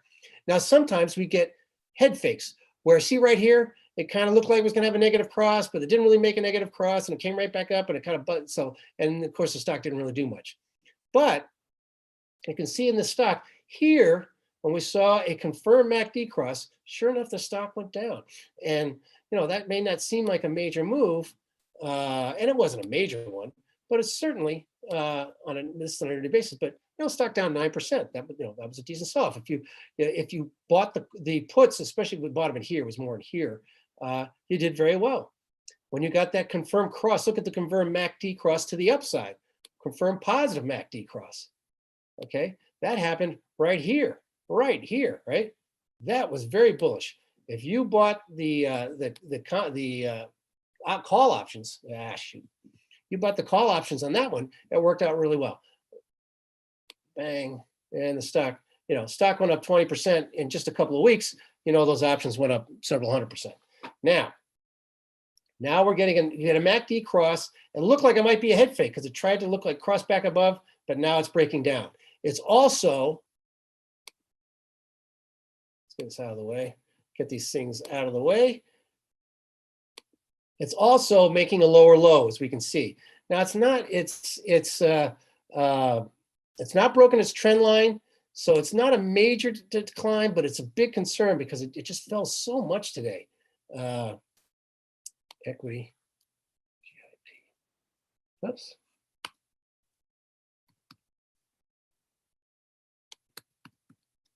Bang. Okay. See, it's closed down 3%, which is a lot, but it closed from its highs. It's more like, oops, I can't even read that because my thing's in the way, 5%. That's a lot. Okay, again, some stocks and meme stocks fall a lot more than that, but this is not a meme stock. This is a concern. This is the type of thing that you really don't like to see out of a key leadership stock in a key leadership group, which is the semiconductor stocks. And you look at the SMH, which is a semiconductor ETF. Now, see how that's breaking down? Everybody was talking about how great the semiconductors were at the end of the year, but my comment was, well, yeah, they had this great run in October and early November, but they did nothing for the last 6 weeks of the year. Okay, that's not bad. Maybe it's just making a sideways correction, because that's what's happened sometimes. But now it's starting to roll over, and that's a concern. So, we could see what if you look at it here. Let's see. I'm gonna go. And I've talked about this, but see, this is what you call. This is something I talked about. Actually, more so in my morning piece. If you're in the tier 4 chat room, you get my morning comment from every Tuesday and Thursday as well. Let's say, oh, by the way, that morning the tier 4 chat room, we also have a Zoom call every Tuesday at 11:30. I'm supposed to tell everybody I'm going to go a half an hour, and I end up talking too much and I ramble on. Sometimes I go 45 minutes or longer. But this is what I was talking about a couple weeks ago. This was up in here. Okay, this is what's called a rounding top, or his nickname is a megaphone pattern. Now you can see why it's called a megaphone pattern. It is not something you see very often. And we was up here. Of course, it took a while for it to get there, but right at the end of the year, I was like, people are too bullish on this. The group really hasn't done anything. And if anything, it looks like it wants to go back down and test its lows. So this is what I'm going to be looking at. Remember I talked about earlier is that I'm wondering, will the Fed, they're still doing QE, will they come in and at some point, they are going to buy some more bonds this month. I mean, they probably already have bought some, but if they buy some more, okay, this thing gets down to 281, it's going to be the bottom line of that megaphone pattern. Okay, that will probably, even if it breaks below it, because they call it a broadening top is the real name of it. And these are not good patterns. Okay, these are scary patterns, actually. If it eventually breaks below that line, it's really going to be negative. But there's a pretty good chance that at least initially it'll bounce off that line. So when we get down to 281, I'm going to be looking at Micron because now that it's sold off. What are some, NVIDIA, some of these other chip stocks, these semiconductor stocks that are starting to get oversold? NVIDIA, what a great company. But look, it's starting to get oversold. Okay, it's broken below its 100-day moving average, which has been key support. Does it get washed out here? This is one that we'll probably look at the calls and NVIDIA when the SMH gets down to to get to the 381 level, which may happen first thing tomorrow morning. We'll have to see what happens overnight. While we're talking here, let's just see what the futures are trading at. Okay, they're not bad. The futures are down 4 on the S&P. That's not bad. 13 and 19 on the Dow, and then the Nasdaq 13 is not very much on a percentage basis. So we're not seeing some major downside fall through, but we'll see how it goes when we get up tomorrow morning, and we're here at looking at the markets at 6:30, 7 o'clock. See how it's going then, and then of course how it trades into the opening. But things could change, and things, people could panic a little bit overnight. We'll just have to see. I always worry about that thing. What happens after a day like this is that do people call 1-800 mutual fund and have redemptions, and then that, because a lot of those times they have to sell something because it's forced selling. Nowadays, I mean, 1987, they didn't have lines of credit they could tap, and so that's the big reason why we had a crash. They can tap into that, so I'm not all that worried about that. What I'm more worried about is that maybe overseas sellers, people from, especially in Europe, they're facing this whole the lockdowns. They're frustrated. I mean, it's just and I can't blame them. They're much more locked down than we are, and and you come in and you're human nature. It's like, hey, I'm locked in. The markets are down. Interest rates are going up.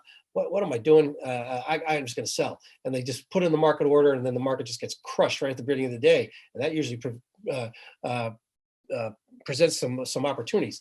We'll have to wait and see. We'll see what happens tomorrow morning, but we'll definitely be talking about that on the call, on the chat, in the chat room. AFRM. Here's another one. Well, let's say 4 that we've been talking about. Boy, I talked about that last night, and boy, I say this stock just doesn't want to go down. That's what I said. Well, what did it do today? Of course, it went down. It got crushed. But the stock was overbought. It got really overbought here. I bought some puts, suggested buying puts, and bought puts, and the stock just went sideways. So I said, geez, the same thing seemed to happen here. And of course, I was dead wrong. The stock had absolutely crushed today. A lot of the and the other EV stocks. The story was that they have this big piece of Rivian, big $100 million position, and that they're going to sell it. I'm like, I don't know. I mean, who knows what knocks down stock, whatever reason. I mean, it's not like people didn't know this existed, and they can't sell it until May anyway. And again, all this is not new news, but it made headlines today, and maybe there's people in the Reddit chat rooms came in and decided, let's just try to, they got some short positions and tried to knock it down. That's another thing, just too, with our chat room. This is not 10,000 people that just, saying whatever they want to do. These are, as Rodrigo would tell you, they're real investors. They're people, we're just trying to help each other make money. Nobody's going in saying, hey, you ought to buy this. Well, at least I'm not going in saying, hey, you ought to buy this stock so I can sell it. The pump and dump, it's like, geez, let's see if I can really push a meme stock higher so I can buy a boatload of puts in the stock and make a lot of money. That's not what we do. We are there to help people make money. But some of these chat rooms, that's, you just wonder, because you see what happens, you see stock, you see a bunch of volume trade for like 2 days, and then all of a sudden it's all over Reddit. It's, oh, you should buy this stock, and the stock takes off. Well, that's because some guy at a hedge fund who claimed he's an individual trader, they loaded up on a position in the call options, and then they went out and Reddit and said, hey, look at the short interest, and ran the stock up, called pump and dump. I can't give you specific instances. It's just I see the way it trades, and that seems to be fairly obvious what's going on. But I don't know, the regulators don't seem to really look into that too very much, but it's not something that we get involved in. We're in here to help people make money. Besides, and we don't, it's not like we have 10,000 people in here where you suddenly, where you're going to move a stock by telling 10,000 people. You just tell a small number of people, and they're not going to move the stock anyway. So we're in here trying to make money for the real reasons. But this is one that did work well for some people today. One person sold this, as he said, he had owned the puts and got out of them too early. But don't ever beat yourself up over selling too early. Nobody ever lost money taking profits. The one thing I wanted to do here while we're talking. Hey Matt, can you see futures on your Bloomberg terminal? Yes, we just pulled those up. they're really not doing a whole. In fact, the S&P now it's unchanged. The S&P futures are basically unchanged. So the market is really benign right now. Yeah, the Dow futures are down 24 points. That's nothing, and the S&P and the S&P is now. I'm sorry, the S&P and the Nasdaq are dead flat. Can you see? I don't know if you can see that right here. See, it says S&P E-mini. I don't know if you can see that. Yeah. Nasdaq mini, and you can see this is the net change.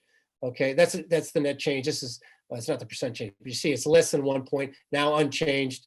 The Nasdaq are actually up a point, so it's not a big move so far. But as I was saying to the people on the call here, that they were a lot of things can change between now and tomorrow morning. So we'll look at them when we get up in the morning and get in the office and between 6 and 7 and see how things look. And that course can change between 7 o'clock and 9:30 when the market opens. But a lot of things can tend to change. The futures, especially after a big day, a big move one way or the other, people would sit on their hands. So the market becomes very thin and they don't want to do a whole lot. And then tomorrow morning when people are starting to come in and the Europeans are trading and the Asian markets have been open for all night and they're starting to trade the US. Then they really become much more active, I'd say after 7 o'clock. But so you have to always be a little careful about the way the futures trade between 6 o'clock in the evening and 7 o'clock the next day.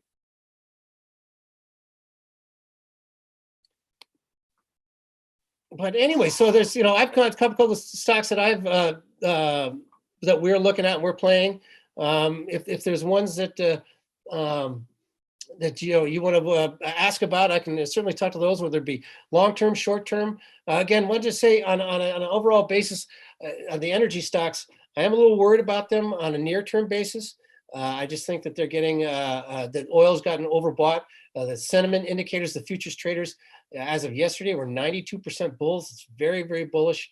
It's getting too one-sided. Even though oil was up again today, the energy stocks were down. That tells me that the energy stocks are a good leading indicator for the. What happens was when things get extended, oil stocks turn down, then oil turns down, and then oil stocks sell off even more, or just the opposite. When at a bottom, oil stocks tend to move up, then oil moves up, and then the oil stocks move up even higher. So I'm a little worried we're on that down. So it's only on a short-term basis. So even though these stocks have been acting great, be very, very careful. And in fact, tomorrow morning, where I'm going to look at, I thought about it today.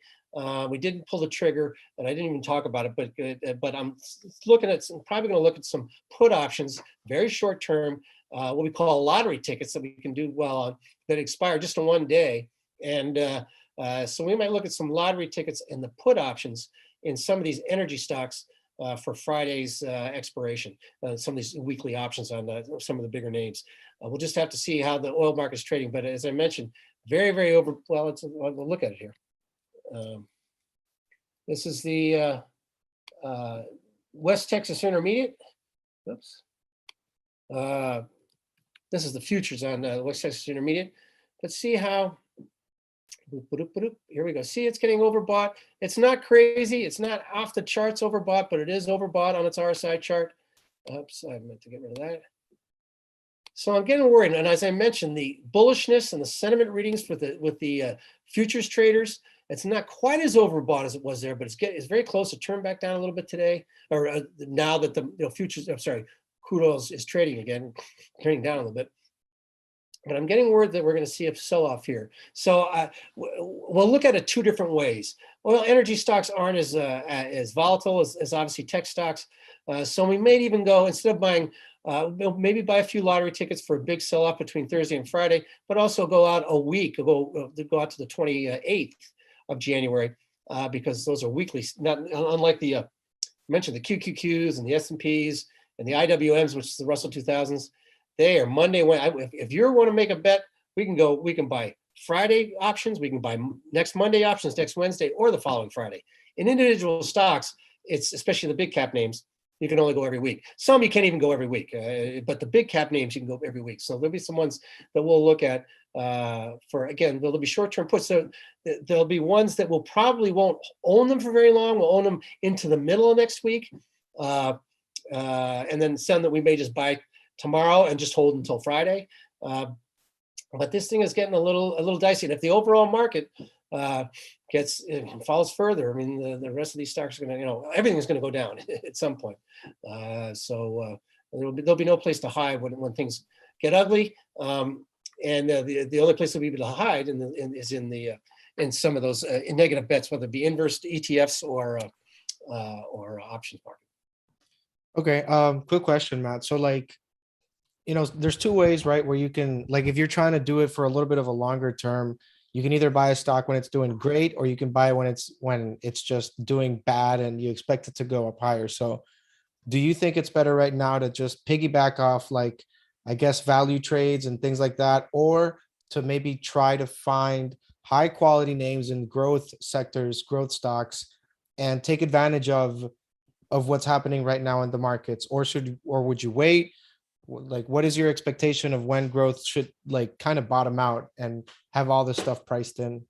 Yeah, I really think it's too early to get in growth in a big way on a long-term basis. I think there will be an unbelievable time to do that. But I mean, look at Amazon. And it's one I always try to use, but you could take Apple, Microsoft, any of these names. But Amazon has changed the world over the last 25 years. And yet it's had 24 corrections of anywhere from 20 to 60%. And that doesn't even count the 90% correction it saw in when the dot-com bubble burst. Okay. It went down 90%, even though its revenues were exploding to the upside. Why? Because it got way, way ahead of itself. And now, again, that was an extreme example. But because it was changing the world, people got so excited and have gotten so excited about the stock so many times. Now, in the last year, it's been trading at sideways range, but it's had so many corrections for the reasons that people get so excited, it runs too far and it needs to come down. Many of these stocks have done the same thing. I mean, Apple Computer trading at 30 times earnings, and they sound like much, but Apple's not a young company. It's a mature company, been around for 40 years. Well, it's been public for 40 years.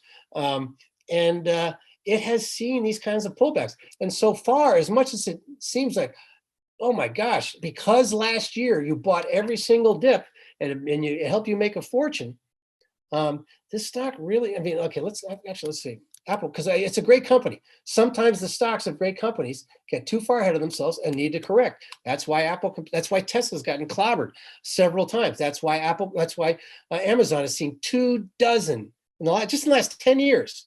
Not the last 20 minutes, last 10 years, 24 corrections of more than 10. Okay, this stock is down. Okay, and like I said, we showed earlier, it's not oversold yet on a short-term basis. Stock's down 8%.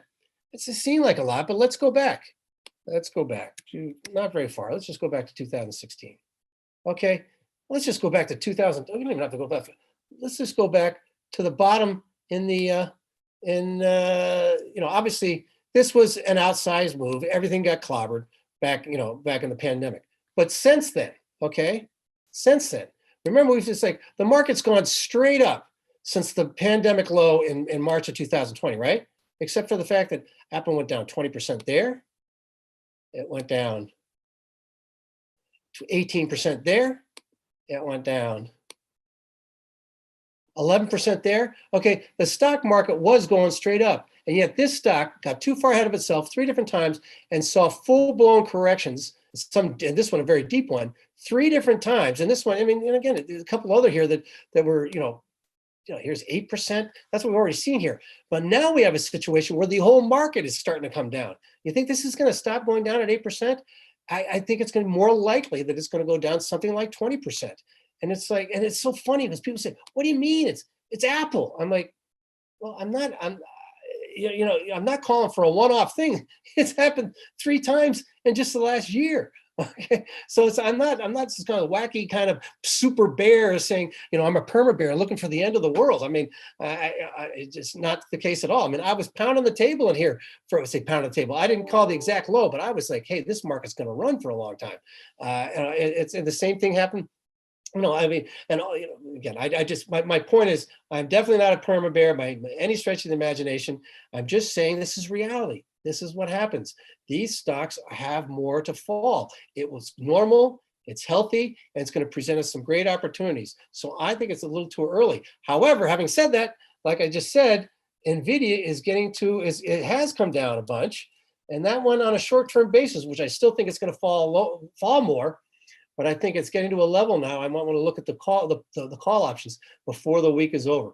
And maybe something we buy on Friday for the following Friday. We'll just have to see how the thing trades. But see how this is getting starting to get oversold, more so than Apple.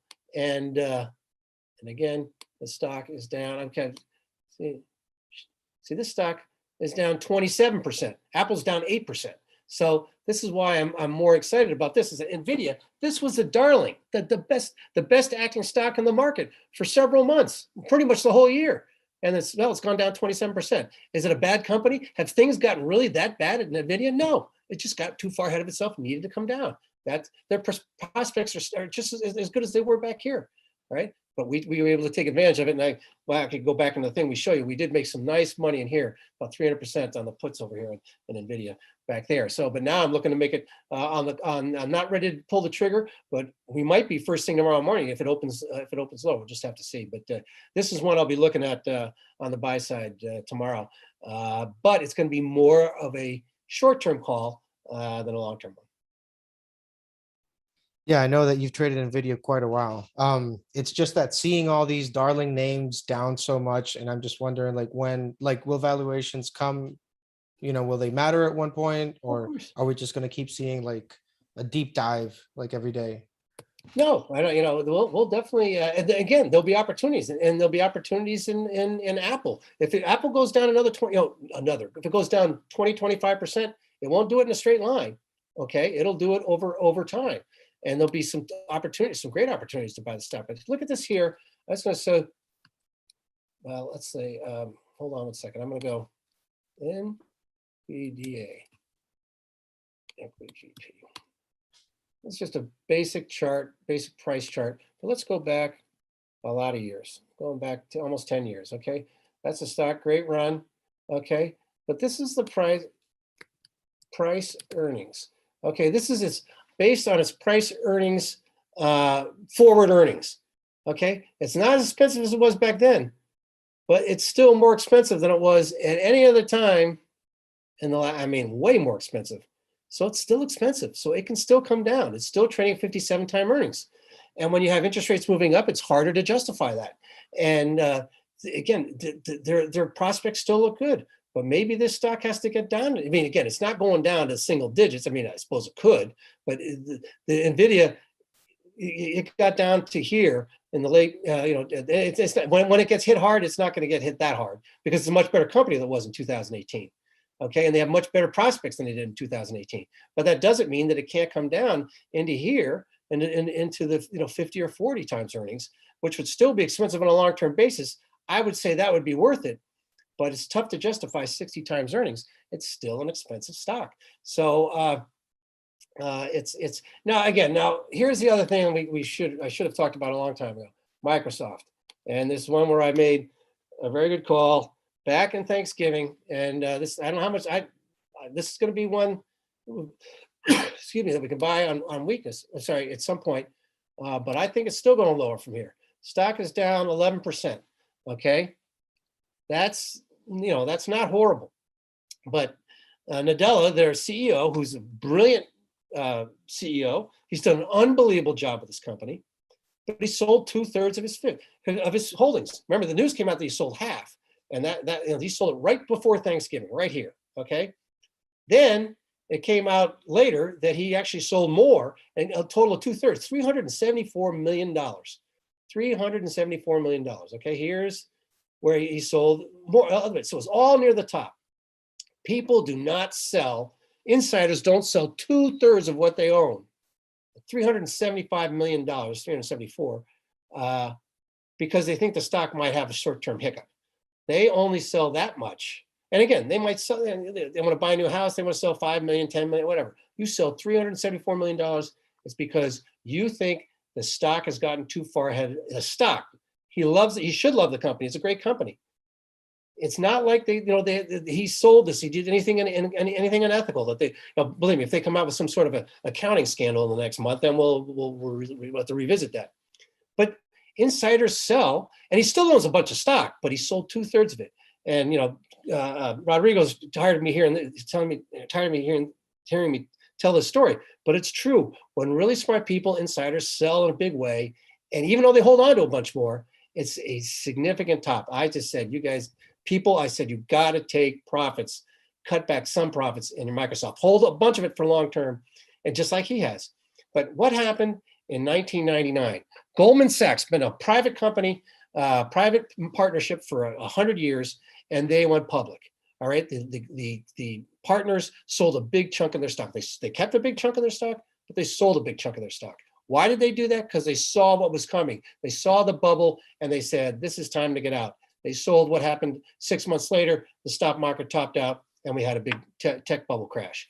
Blackstone, one of the most important, best private equity firms in the business. They were a private company from 1982 to 2007. They went public, sold a big chunk of their stock. What happened 3 months later? The stock market topped, and we had the big crash and the big financial crisis, 2007. What did Sam Zell do? It wasn't an IPO. He just sold his company, lock, stock, and barrel, sold the whole thing at the top of the real estate bubble. He's one of the greatest commercial real estate investors of all time. He sold at the top. People don't sell their companies at the top because they want to go sit on the beach. Billionaires don't retire; they just keep working. Okay. And finally, Glencore, which is one of the biggest commodities traders in the world. Spring of 2011, they saw the top coming. It was March of 2007, they went public. May was the top. They went through an 8-year bear market. They saw it coming. They sold their shares, even though they held on to a bunch. This is what Nadella has done. And when he has sold a big chunk of his shares, I believe, and they say, well, with tax reasons, Washington State is increasing their taxes by 7%. I mean, sorry, to 7%. They had no capital gains tax. They're going to raise it to 7%. Okay, I can see why somebody would want to sell. However, Microsoft has gone up an average of 32% every year for the last 9 years. The worst year was 12%. Worst year.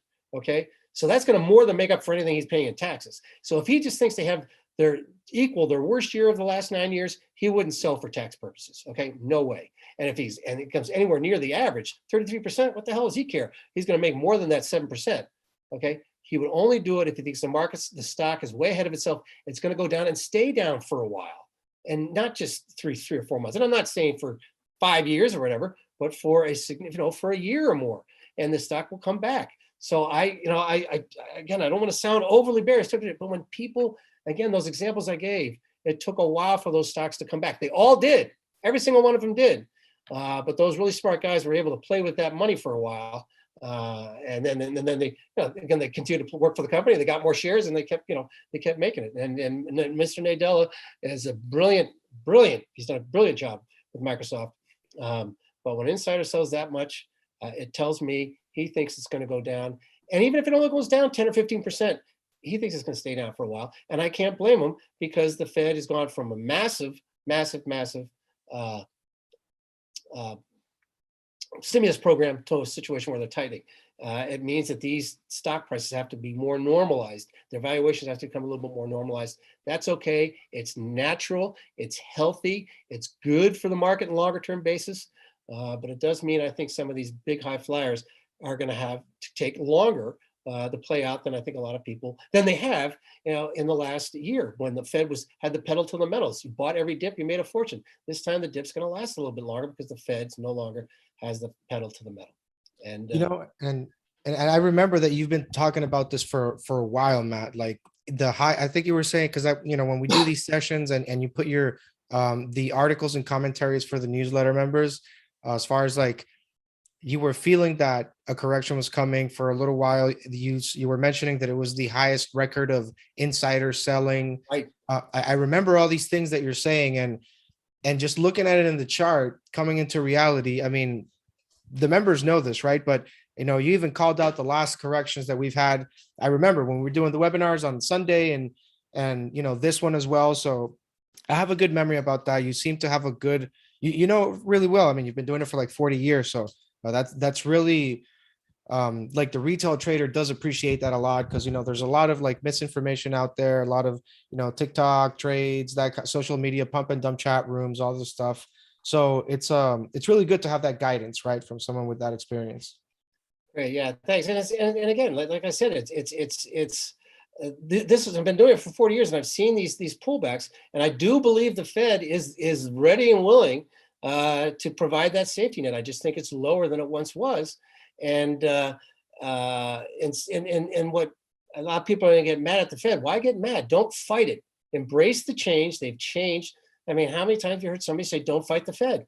Well, now the Fed's no longer a friend. I mean, they're going to be they're taking away liquidity. They're tightening, and what Paul Volcker did 30 or 40 years ago caused a lot of pain. And the Fed is doing something similar now, that nowhere near the same level, so it won't cause as much pain, but it will be a little bit painful for those who don't take advantage of it. So I really think we got to, again, we want more than just weather the storm. It's because we have the ability to do it. We have the tools to do it now that we haven't had in other times when the market was facing the same kind of corrections.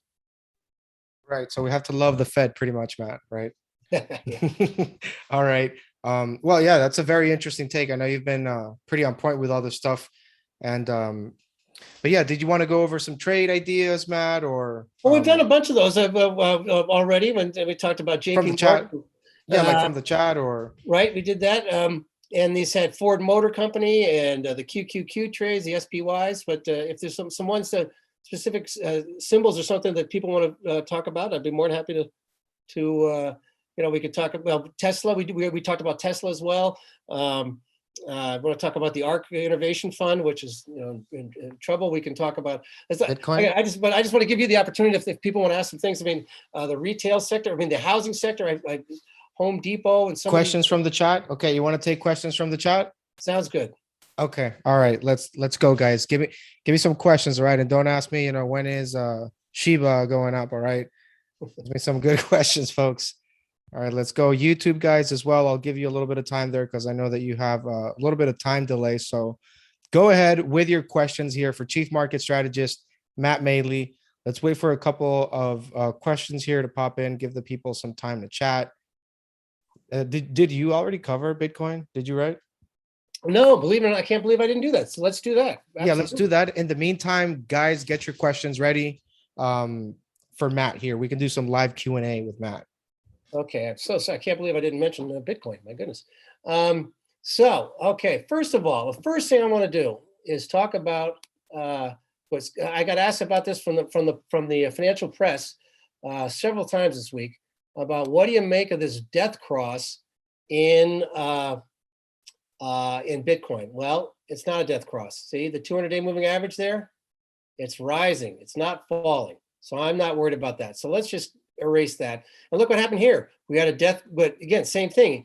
The 50-day crossed below the 200-day, but the 200-day was rising, and it did fall a little bit further. But you can see, if we put this line up where it took place, it fell for 2 more days and then flattened out and then rallied. So I am not worried about that. What I am watching very closely on Bitcoin, and I'll look at Ethereum as well in a second. Let me get rid of this bar here.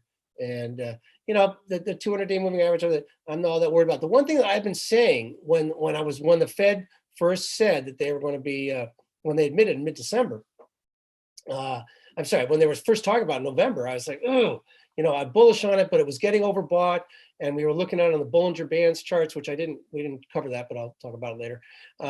In a little while, but the Bollinger Bands and the stock, it was getting overbought, and it is one of those assets that did take advantage or was advantaged by the excess liquidity in the marketplace, and so therefore it's natural that it's come down. The good news is that when the stock market was still going straight up in December, or I would say going up, but it certainly wasn't going down.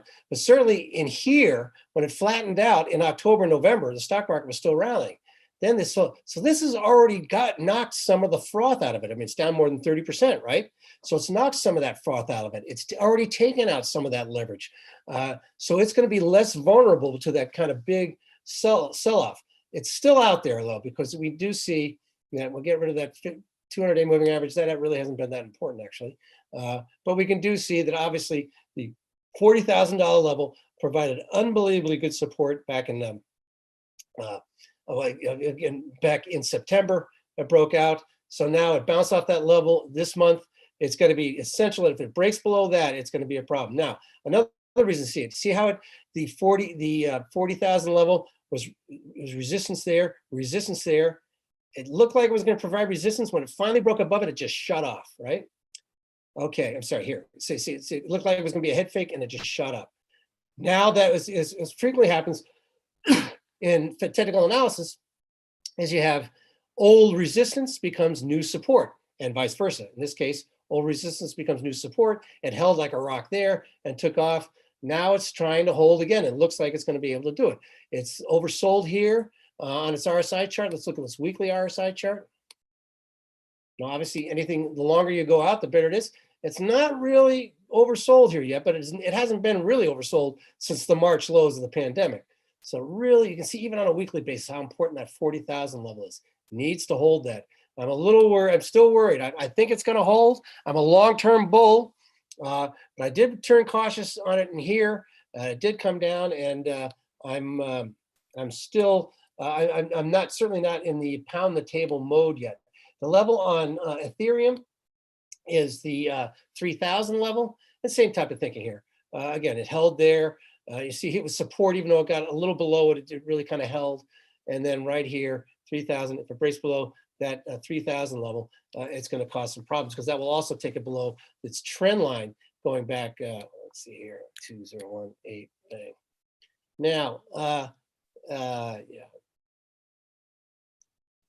Okay, here. Well, anyway, I'm going to pull up the weekly on this. Hold on.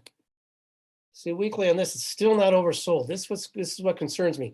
It's testing its 50-week moving average. I don't know if that's the biggest deal in the world. It's at 3,000. And of course, whether Bitcoin, I like Ethereum better. It's got a lot more uses, blockchain technology, etc. So Bitcoin, a lot of people are moving away from that, and probably rightfully so. But it's still the bellwether as of now. And if this thing breaks below that 40,000 level, that's what we got to watch for. What I'm looking for now is see if it can finally. Okay, let's see here. I want to go currency, MACD. Okay, it's starting to see a very minor positive MACD cross. We need that to become a better one. Okay, see how this one. It was pretty good, but it really wasn't that good. But the last one that was a real positive one, see it kind of bounced around, head fakes, and it finally got one, and then it just took off. Okay, so that's what we're looking for. Same thing happened here. We finally got a good MACD cross, it took off. So if we can get this MACD cross, which probably means it has to get above its recent highs, which on a closing basis was about, see, close, a little bit of close. Yeah, almost just below 44,000. If we get above 44,000, that's going to give us a little excitement. It should give us a better, more positive MACD cross, and that should negate any question of whether it's going to break below 40,000 or not. Now, if it trades sideways for a little bit longer, excuse me. Well, again, we'll just have to see how it plays out. But that's what I'm looking at now. 44,000. If it can break above that. It's going to, and we will look at the MACD cross at that point, but that should be enough to give it. It will also take it below. Let's get rid of these moving averages. Bang, and I'm going to put a trend line.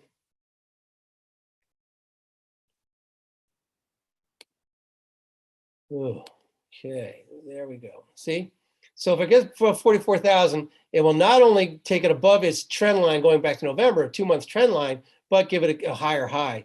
That'll be the thing. And if we get the MACD cross. So that's what we're looking at right there. Just tell us that Bitcoin is out of the woods. And probably the rest of them are too, at least on an intermediate term basis. So still nervous about it. I love the fact that it was able to hold 40,000, but it needs to hold that. And we need more upside follow through. A break above 44,000. I think that'll do the trick. Excuse me. Okay. All right. And then we have going to give a shout out here to Kanaparthik Lalit K for joining here, the Stock Picks family, guys. Shout out to the folks. So many people here have joined, and trust me, like this is probably the best thing you've ever done. Like for what you're paying right now monthly with Chief Market Strategist Matt Maley. You guys are pretty lucky if you're here, to be honest. And do you have a ticker you want to see, Matt, or do you want me to just get it from the No, go ahead. folks? Whatever. What's Okay, all right, guys, go ahead, drop the tickers. You know the rules: one per person, no spamming. Stocks only. Okay, no coins. We already did Well, I Bitcoin think while here. we're talking about that, I will say the one thing is on coin, the symbol coin. Uh, Oh yeah. this one here is that if this thing is more than Bitcoin, and yet it's trading with Bitcoin. So if you see 45, we break 44,000 on Bitcoin, buy this stock. It's going to go because it is diversified. I mean, they are known for cryptocurrencies, no question, but they're diversifying and they're having a certain amount of success diversifying away from that. So this stock is, it should be trading higher already. It should be doing better. But sometimes, as like I said, we got to deal with reality, and the reality is that it's tied to the hip at Bitcoin and Ethereum until those prove that they're going to hold their key support levels. The stock's going to stay under pressure. But when those things go, this one's going to go a lot faster. Coin, right? Yeah, that one's the one that trades with Bitcoin that you were Right. going That's over. it's basically it's a market. It's an exchange for it's not a Bitcoin. It's an exchange. So and like I said, they're broadening out to more than just cryptocurrencies. Okay, all right. And a couple of people are here are asking about the link here. Mefta, I'm gonna post the link here to Matt's newsletters. These are all monthly, guys. 14-day money back guarantee. All right, we have some tickers here, Matt. Are you ready? Yeah. Okay, all right. Let's start with the YouTube here. Let's change it up a bit. These folks have they put in some good tickers. We have PLTR from Tom Lindbergh on the YouTube chat.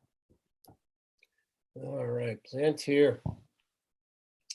Okay, this stock is really getting washed out, which is good because it's you can see it. Well, let me just put the volume up here. I just want to see what the volume did recently. The volume's a little bit is okay. I'd like to see a little bit more volume, but because what happens is when you see a high volume, when stock's really getting oversold, you see, again, we go back to, I'm going to get rid of the volume chart because it just kind of clutters up the page. I'll get rid of the moving averages for now, but let me just go back further. Let's see. I know it's obviously a new stock, so yeah, it's only been public for about a little over a year, but this is the most oversold it has ever been. Okay, 23. The problem is because it only goes back a year, we can't find out. Has it? Every time it's gotten down to a 23, it's got this low. It's a great buying opportunity, but you can see this thing is getting that kind of washed out. I'm going to tell you. This gives me an opportunity to talk about the Bollinger Bands chart and what this is. Let's see how. I'll just put it up here. And bang. Okay, good. Okay, good. I'm just gonna make it so you can see it better. Get some of the stuff out of the way. You see, I mentioned the RSI, the relative strength index, below 30. It's well below 30 now, so that's very oversold. This is his Bollinger Bands chart. Now, what is this? This is starting to get quite extended. What is this? You see this line in the middle, this kind of greenish gray line? That's the 20-day moving average. Now, that's a good show, something, a short-term average that a lot of people watch.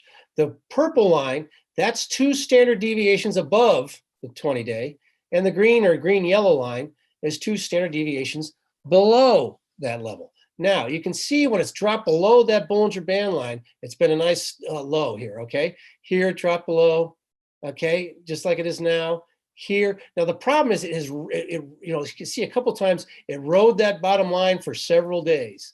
Roll that bottom line for several days. Here, gosh, I rolled the line for, been riding it ever since. But now it's starting to dip below it on a daily basis, and its RSI chart is really getting quite oversold. So this is one that it looks like it's getting washed out. We'll have to see, again, this is one we'll look at in the morning. I'm going to look at this one tomorrow morning. I think this has been one that's been dead money, obviously, for a long time. And it's made a series of lower highs and lower lows, all the way along here, really since September.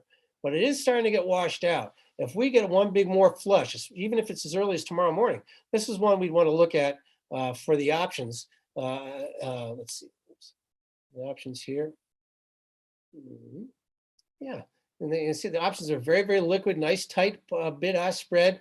We'll look at the call options here. I mean, I think you look at these $15 calls, it would be next week. This is one we can look at, 40 cents. That looks like a pretty good play here. So that's one I think that, again, it's getting washed out on a technical basis.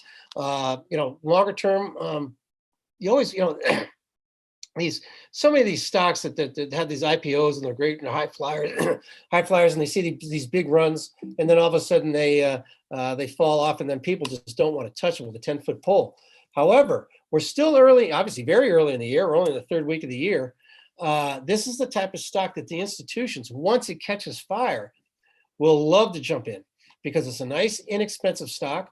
It's a $14 stock that they sink their teeth into it. It trades 48 million shares a day. It's very liquid, but and what happens is when stocks start to move early in the year, they say, "Oh, this is my chance to get into a stock that's washed out." They love to play these names. So on a technical basis, this one's one that we're definitely going to look at over the next couple of days because it's really getting to that. I just wish it was something that had been trading a little bit longer so I could get a better idea of where it will usually bottom out. But again, this is one that when you look at both its Bollinger Bands chart and its okay, this could be a good opportunity too. And its RSI chart is getting quite oversold. Now, we look at the MACD chart. Now, of course, it's getting washed out. MACD chart hasn't turned up yet, so you can see that hasn't turned back up. However, one thing people have to do, especially when you're buying a stock rather than just the options, do not be afraid. Do not be afraid. One more time, do not be afraid to pay up after you've bought some. If you like that stock, if you like the story, and you buy a stock, let's say you buy the stock at 15. Now let's say the stock has traded as high as 45 in the last year, okay? This stock trades at 15, and then it goes to 20, okay? And you say, wish I'd bought more. And I think it's going a lot higher. It's still under-owned. I think it's going to go to 40 or whatever. So why not buy more? You buy it at 15, and then you double down at 20. Well, you can get mad at yourself for not having bought more, but guess what? You now own a stock, your average price is $17.50, and it's trading at 20. You've got a winner, and you're all but guaranteed not to lose money. I mean, unless they gap open one day because they doing something illegal, got down, it's like you'll put a stop. Your stop order will be now 17.5. You bought it at 15, you bought it at 20, your average price is 17.5. That's your stop order. And guess what? You're buying stocks nowadays, you don't pay a commission. 17.5 because it's 17.5, I'm out. I lose nothing. Stock goes to 20, goes to 25. What do I do now? Well, now I'm going to move my stop up to $20. Now I'm guaranteed a profit. And again, the world could come to an end one day and you'd lose, it could gap lower, but you're all but guaranteed a profit. Don't be afraid to chase stocks. But remember what I talked about earlier, do not take more than a 10% loss, okay? You buy this stock at 15 and it drops 10%, get out of it. Get out of the stock. Well, okay, you buy it at 15, it goes to 10, and you still, I really still love this thing. I'm going to double down. Well, that's great. Now you doubled down to 10, you've lowered your average price to 12.5, but your stock's trading at 10. In the other scenario, your average price is 17.5, stock's trading at 20. You have a profitable trade. You cannot lose money.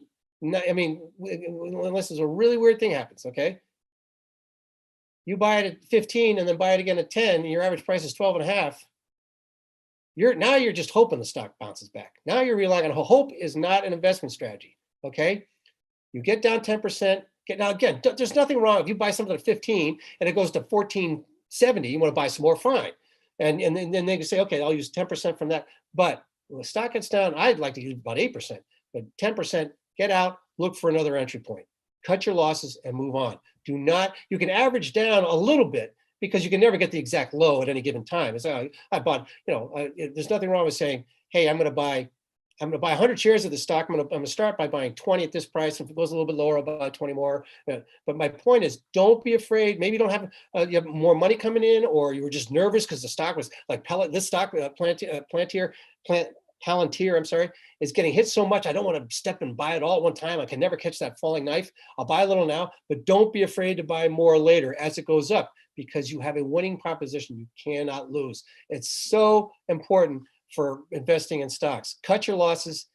Don't be afraid to run with your gains.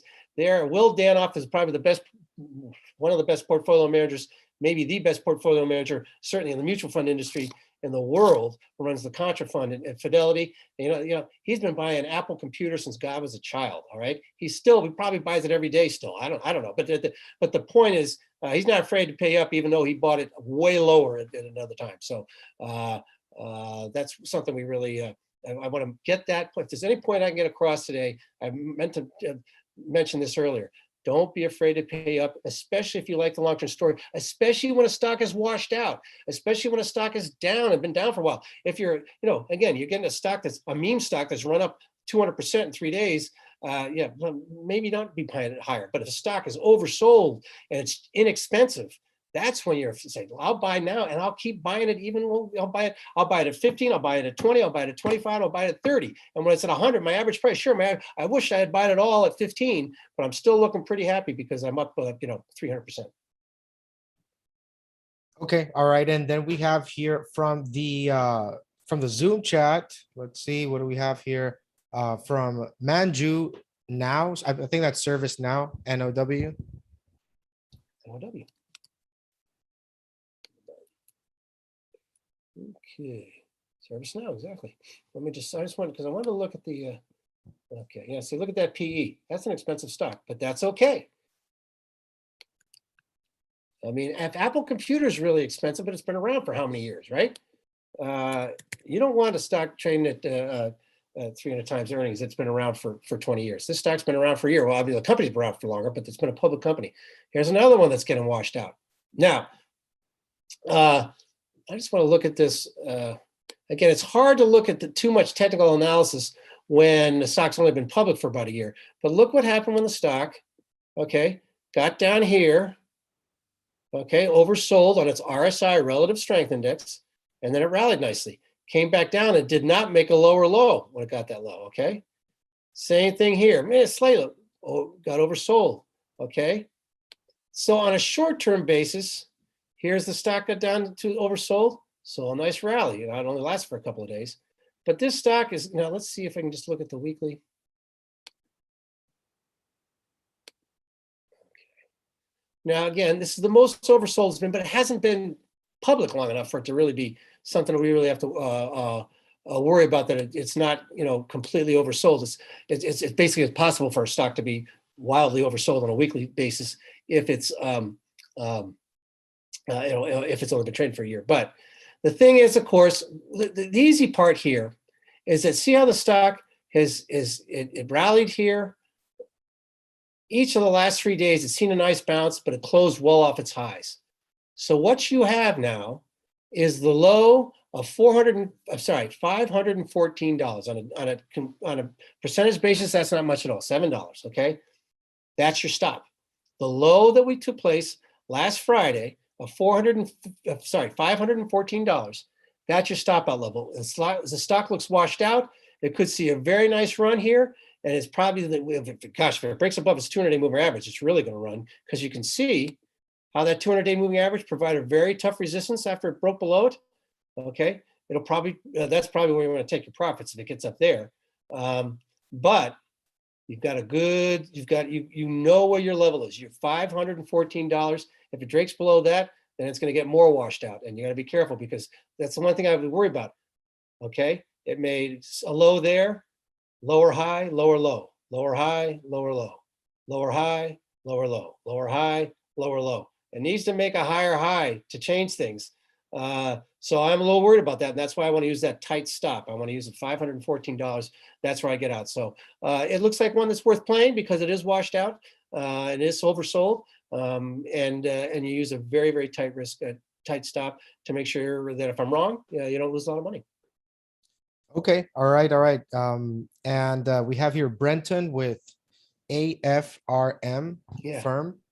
It was I was going to bring that one up, because when we talk about, like, again, here's another one that's getting oversold, and this is one of these ones where if you buy the stock, especially if you get the stock held up pretty well today. Okay, what I really like, the stock got oversold. Okay, let's get rid of these average moving price. Average price moving averages. We don't care about those because it hasn't been around long enough. But look at this. Oopsie. Sorry about that. Okay. I'm going to blow this up a little bit so we can just see since the decline. Okay, the stock obviously hasn't been acting well. It's all been minor ones, but it's lower highs and lower lows all the way down. All right, but look at this one. Today, the market got absolutely shellacked, but it didn't trade below yesterday's low. See, the low today was 63.30. Yesterday, well, I guess it was technically slightly lower. No, 63, yeah, so slightly lower, but only by a few pennies. But you see how it basically held yesterday's low. That, for one day, we say, well, that's just one day, so what? Well, the Nasdaq has been getting crushed lately. This is one of the stocks on the Nasdaq, and it was able to hold that low. That's a positive sign. But so this is one of those stocks where I want to just nibble a little bit here because it's oversold on its relative strength index. It's RSI chart. Let me just go AFRM. And what we're going to do, like we just talked about, that thing where we add to the position, right? This is a minor high, minor high here, but right here at $80, okay? It gets to 75. We talked about this last night. It gets to 75. I'm going to buy more stock because it's very, very oversold, okay? So you buy a little bit here, you buy some at 75, your average price is going to be about 70, okay? Then if it breaks above 80, then you double down, okay? Now your price will be 85. But look, this stock has got so much upside. It is, I'm sorry. So that's the kind of the strategy you want to be just nibble a little bit here. Use it, 8%, 5 to 8% as a stop level. Get out of the stop if it's not working. If it is working, add a little bit more when it gets up to 75, and then you get more aggressive above 80. That's what gives you the confidence. And you say, well, wait a minute. If you think it's going above 80, why shouldn't I just load up now? Because I don't know. Maybe it's going lower. It is oversold, but it hasn't been around long enough for me to know that this is the level that will be kind that's an historically oversold level. So this one you have to be careful of. Again, look at this. So many lower high, lower low, lower high, lower low, lower high, lower low. Okay, we're not even close to changing that thing. So I'm only going on the oversold condition. That's why I'm just going to nibble here. That's risk management. Trying to swing for that home run every time. It's just a smarter way to do it.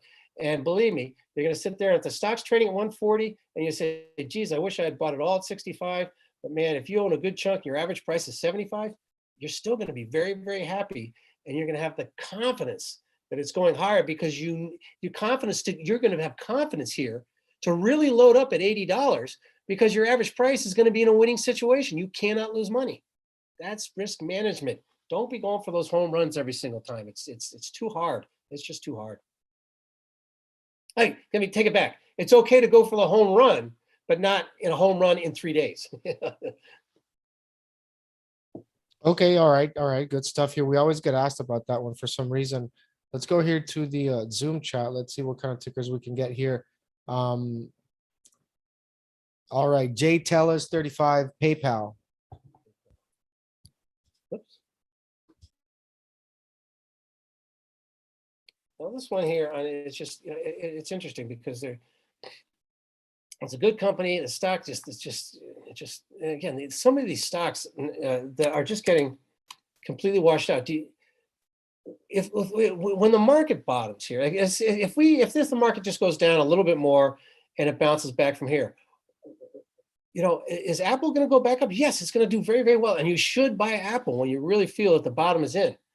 But why not go for some of these stocks that are washed out? They're down so much more.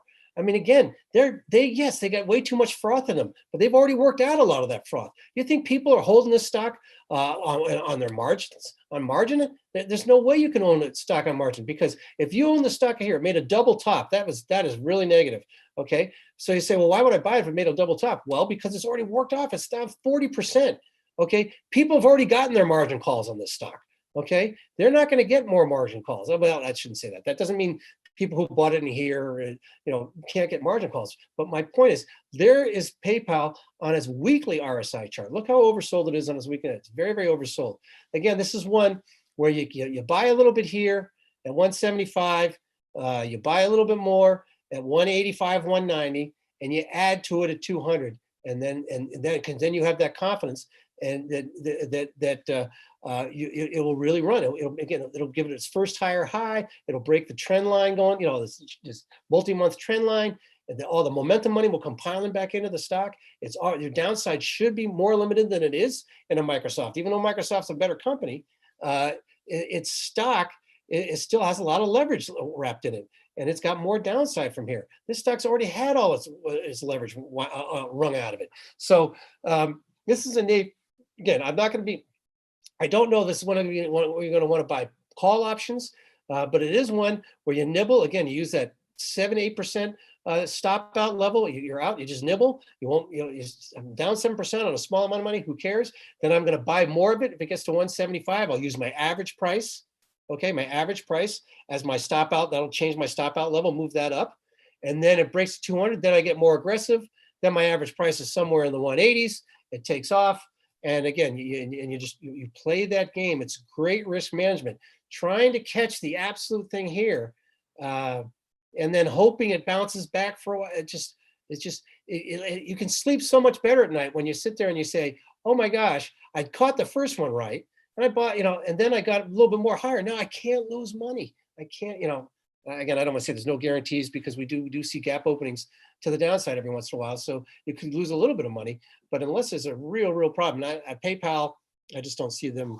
They would have been caught by now if they were having serious problems in terms of unethical things, and because they've been under too much scrutiny. So this is just, again, another play that you want to nibble. Don't be aggressive, and don't be afraid to be aggressive later. And then give you that kind of confidence that helps you sleep at night, and not say, "Oh my God, I put everything into it at 175, and now I'm just praying it goes higher." Now you just buy a little bit, and it's like, it goes down a little bit, I'll be okay. Okay, all right, and then we have here. What's up, Hanavan? Hanavan wants to look at you. I think that's the Unity software.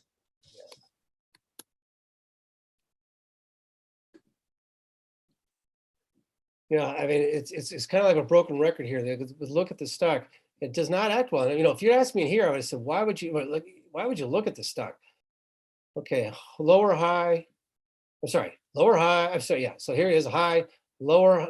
It makes a mini low, lower high, lower low, lower high, lower low, lower high, lower low, lower high, and another lower low. However, it is getting washed out. I say washed out. It's getting oversold, and I just want to look back now. It has been more oversold at times. You saw it back here in March, but that was, after the initial sell-off after an IPO, some stocks, once it breaks, once it really gets hit. Let's see its IPO price out here. Okay, so it's still well above that. This stock is getting oversold. Let's look at its weekly. This is the same type of thing. It's not very oversold in this weekly, but that's okay. It's only been public for a little over a year. What I'm looking for here is, again, same thing. It's getting oversold. Let's nibble a little bit here. If it breaks above its 200-day moving average, then you add a little bit more, and then if it breaks to a higher high, then you get more aggressive. But the problem is you do want a tight stop on this one. I wouldn't go more than 5%, because again, all these lower highs, lower lows, that's not a good trend. And so the next one, if it bounces back up, you definitely want to use, if you get a nice little gain here early on, and the stock can bounce to its 200-day moving average, which would be a nice little run on a percentage basis. Just do the math, it'd be almost 10%. I'm sorry, it goes up to its 200-day, yeah, about 10% rally there. Okay, then you raise your stop. So again, you stop to whatever your cost is, and then they can add a little bit more there and use your stop and play it that way. But the thing is, if it makes another lower high, and it's gonna roll back over and get hit again. So again, use that strategy. Nibble a little bit here, buy a little bit, get out of it if it drops 5%, add if it gets to its 200-day moving average, and raise your stop level to whatever your new weighted average price is. And then when it breaks out to a higher high, then you can get more aggressive, and again, raise your stop price again. Oh yeah, you can. Thanks, buddy. Again, it's just like the last one we talked about here, like a firm. This is one that you've got to be a little careful in, because it's been in that downward trend. But we want to do But again, with it being as oversold as it is, it could be a good play here.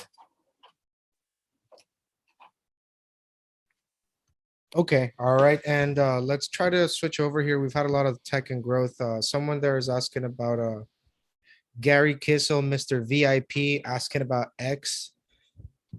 U.S. Steel. Yeah.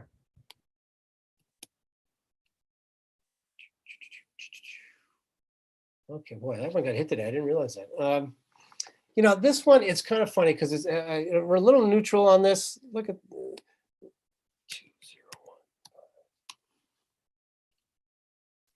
You know, it's buying hard assets in an inflationary period is usually is a good idea.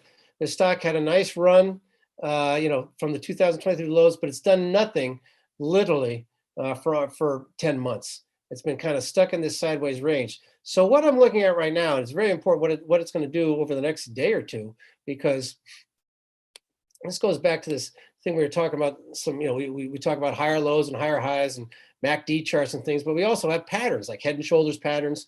And this one has formed a symmetrical triangle pattern, and it looks like it's breaking that pattern, which is a little bit of concern. So we'll go here and take that chart here. Bang. And you can see it's right down at the bottom line of that symmetrical, that triangle pattern. And if it breaks below that, that's going to be a concern. What's going to be a bigger concern is if we get a lower low below this low, which we would put here and right there. And that's right in there at the, basically the 22 level, 2180 level. You break below that, then you're going to kind of have the confirmation that the trend has changed to the downside. Certainly if it breaks below the low here, let's look at just on a closing basis. X equity GP. Again, if it breaks below this level here, which was the October lows, 20.5, $20.50, that will confirm the breakdown, the change in trend. It's just kind of dead money. I'm kind of neutral on this one, to be honest with you. I just don't, I want to like it because I think hard assets will do well during an inflationary environment. But again, this stock has been dead money for a year. It's been sitting in the sideways range, broke below its 200-day moving average today. That's the purple line.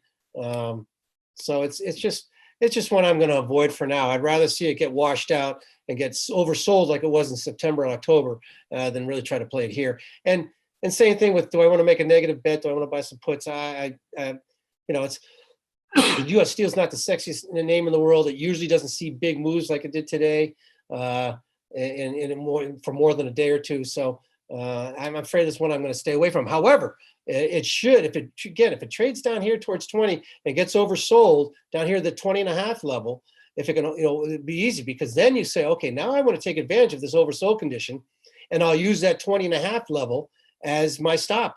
If it trades below that, I'll get out of the stock. But I'd rather look at this stock down near the 21 or a little bit lower level before I get back into that one. Okay, and just for those guys, for the folks that are asking where Matt is following up with these trades, that's only going to be in the chat room, just to clarify that. And then for my good friend here, Richard Judge, he wants to go over SoFi. SoFi, yeah. SoFi, yeah. Yeah, this one, it was funny. We talked about this in the chat room today. It's you know, the thing about this is, you know, this is you know, they got good news. So they got the bank charter, and you know, the stock sold off its highs at the end of the day, but it still, you know, had a very nice gain. And this is one you got to like, because this is new news. It's not just you know, bouncing off some technical thing. I just want to see how much it closed up today. Yeah, 13%. It's hard to chase a stock that's up 13% in one day, but at the same time, it had some really good news, and this whole thing with the bank charter. So, and look at it here. It was very, very oversold. Let's look at its weekly chart, its weekly RSI chart. See, you know, I wasn't badly oversold there, but what we're looking at right now is if this stock what I want to watch for this one. This stock here can close the week on Friday above 1442. It's going to be really, really bullish. And why that is, it would be an outside up day. Now, what the heck, sorry, an outside up week. Now, what the heck is that? What that would be is if, okay, the stock trades lower than the previous week's low, which you can see it did, right? This is this week. Lower than the previous week's low and higher than the previous week's high. And we know the high is, again, what did I say? It was 1442, okay? So 1442 was his high last week. And it got right up to that this morning and then pulled back when the whole market pulled back. But if we can get above 1442 and close above that level, it will be an outside up week. So it would be lower, a lower low than the previous week's low, higher than the previous week's high, and a close above the previous week's high.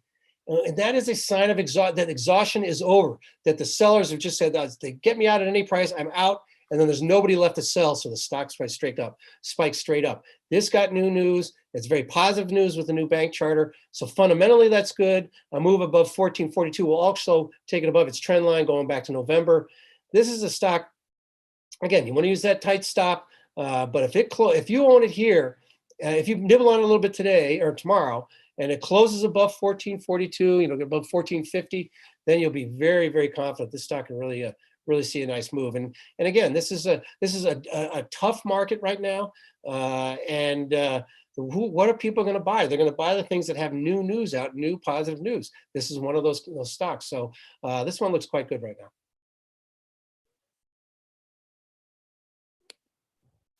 Okay, all right, there you go, Mr. Richard, and that was for our friend there on the YouTube side. We have Lucid. Yeah, that's been. Yeah, I know you follow Tesla a lot, but I don't know how you feel about the other. It's been a tough stock. There was interesting though. We talked. A lot of people were talking about it on the chat room today or the last couple of days, and there is a lockup period that I can't remember when, if it ended today or this week. We'll have to look that up, and I should know that off the top of my head, and I'm sorry I don't. But one of the things is that, and I believe the lockup period is ending, but we'll have to look at have to find that out first. But anyway, the stock is, again, it looks like it's trying to make a nice base there. It's not oversold. It's very neutral. That's okay. I'm not worried about its moving averages. I'm going to get rid of that. Okay. But the fact that it came down here and it looks like it's trying to make a higher low. And this again, this was a sideways range for 2 or 3 weeks. It broke out of that to the upside. Now it's come back down and tested that range again. So now we're going to see, can it break out and make a new high? And on a closing basis, this stock, this is what I guess the point is, that this stock obviously is momentum-based stock. Whoops, what's wrong with this thing? Hold on 1 second. There we go. Equity GP. Okay. Now, if it gets above 45, it's going to run. Okay. So it looks like it's making, again, this is another one of those things where you can buy a little bit here. Okay. And we'll do a little research and find out when that lockup period is ending. And you can buy a little bit more. And when it breaks above 45, it should really run. This would be a nice higher high. If you go higher high, and if we can get a nice higher low here and follow that up with another higher high, this stock's really going to run. And this could even be seen as a double bottom. Either way, this sideways move is a nice way that it's made a built a nice base after a strong, after a sharp sell-off.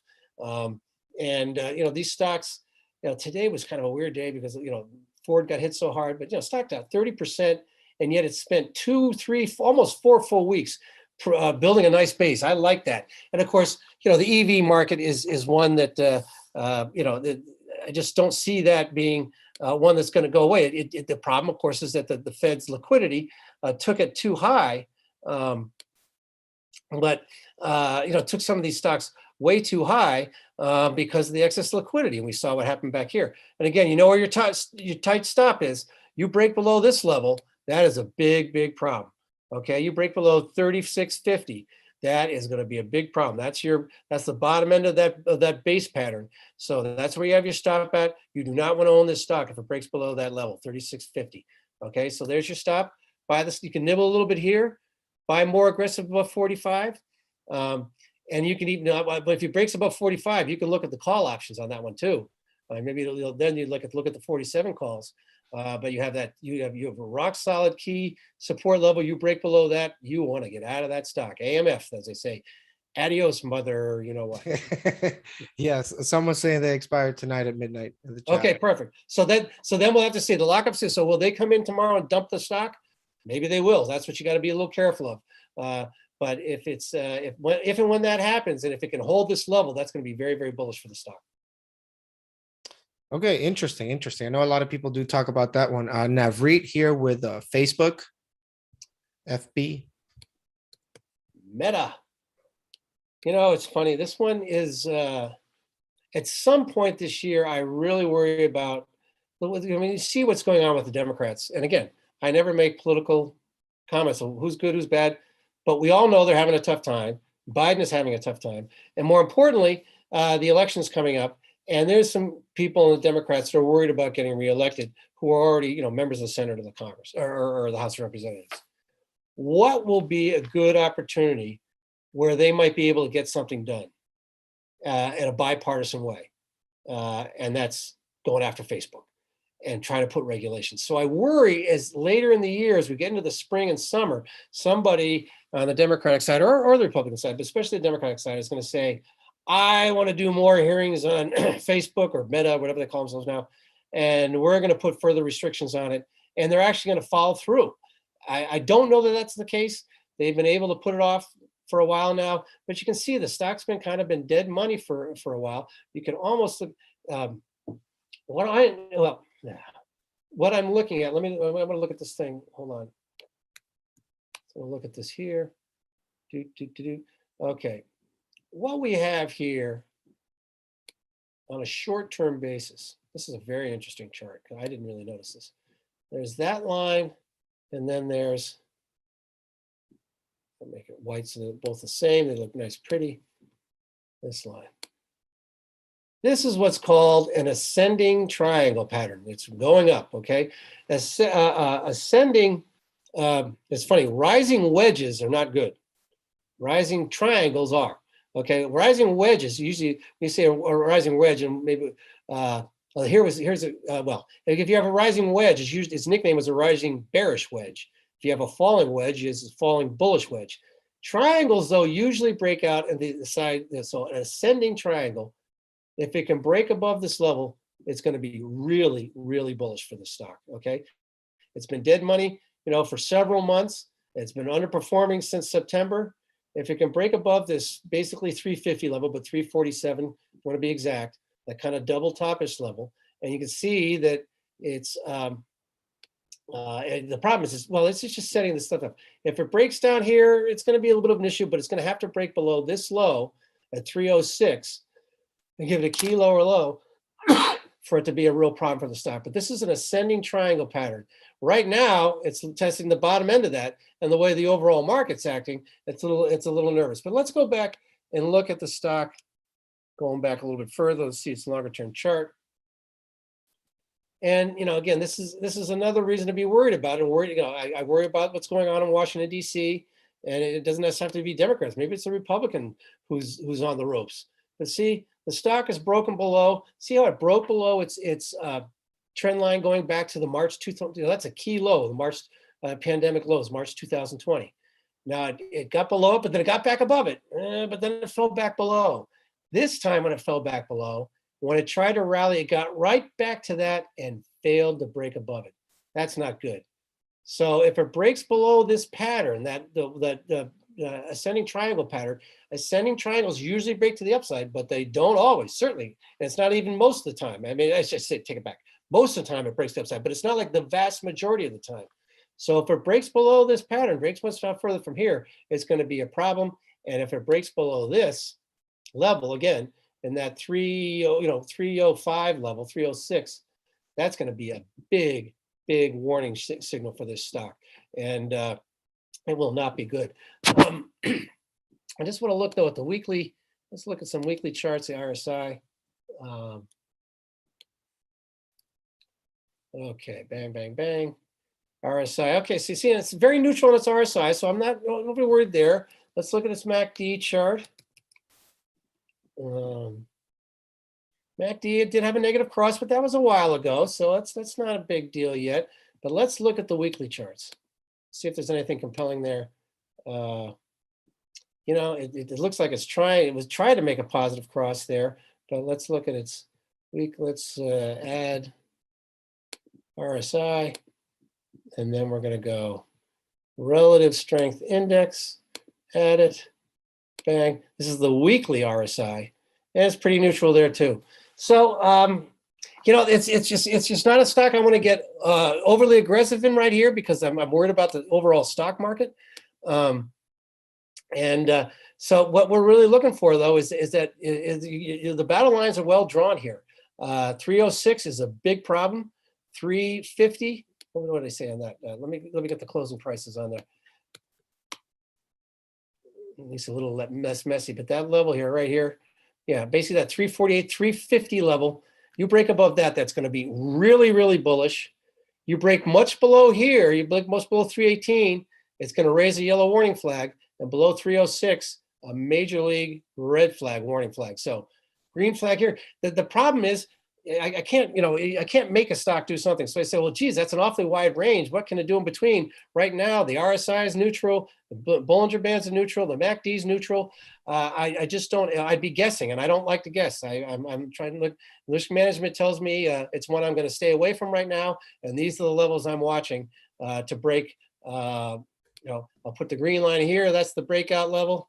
Boom.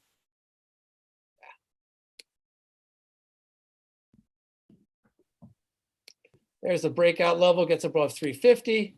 We'll put the yellow line if it breaks much below here, and then the red line if it breaks below that 306 level. We got big problems. You want to be short this stock. You want to make negative bets if it breaks below that level. Right now, it's basically sold off. It's now worked off that oversold condition by a sideways. Is this going to be a sideways correction that is followed by a lower low? We'll have to see, but I just neutral right on the name right now. But again, battle line's well drawn, but it's just not something I can have on a near-term basis. I'm just neutral, and there's too many other stocks that I have opinions on, or to try to make a guess on something like this one. I'm sorry. I wish I had a better one for you, a better call. But again, the fact that it's broken below that trend line from 2020 is makes me worried that between that and when I'm worried about politics, this stock could run. So great company and long term. If you own this stock, do not sell it. If it breaks below 306, you want to take a little off. That's fine. You own it in your long term big portfolio. This stock is going to do great in a long term basis. Hold on to it. Great company, great long term prospects. But on an intermediate term basis, I'm just kind of neutral on it. Okay, and Jay here asking about ARK-K. That's the Cathy Wood ETF. Yeah. You've been following that for a while? Oh yeah, it's the thing is she's just getting so many redemptions, and it makes it very tough because she has no choice but to sell, and the stock's getting quite oversold. Technically it's an ETF or a fund actually, or it's an ETF. It's it's getting oversold. It got oversold here. It's just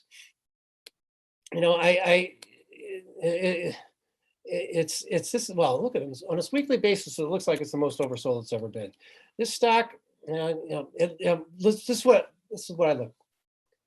It's not the most oversold it's ever been. It did get more oversold in 2016, but it's more oversold than it was at the lows here. But look, it got down to its 200 week. This is the 200 week moving average. It looks like it wants to get down to it again. It just doesn't act well, obviously. It probably have to get more as oversold as it was back here. And let's look at its weekly Bollinger Bands. I mean, as oversold as it is, you'd think it'd probably be washed out on its Bollinger Bands, but let's just take a look.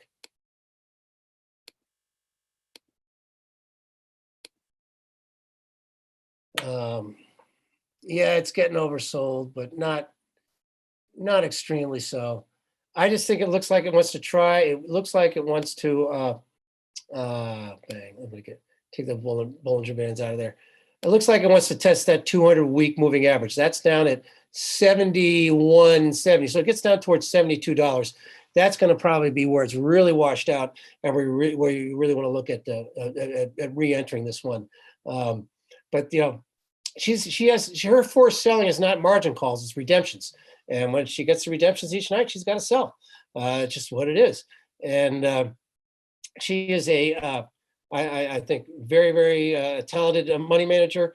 And she's going to make a big comeback.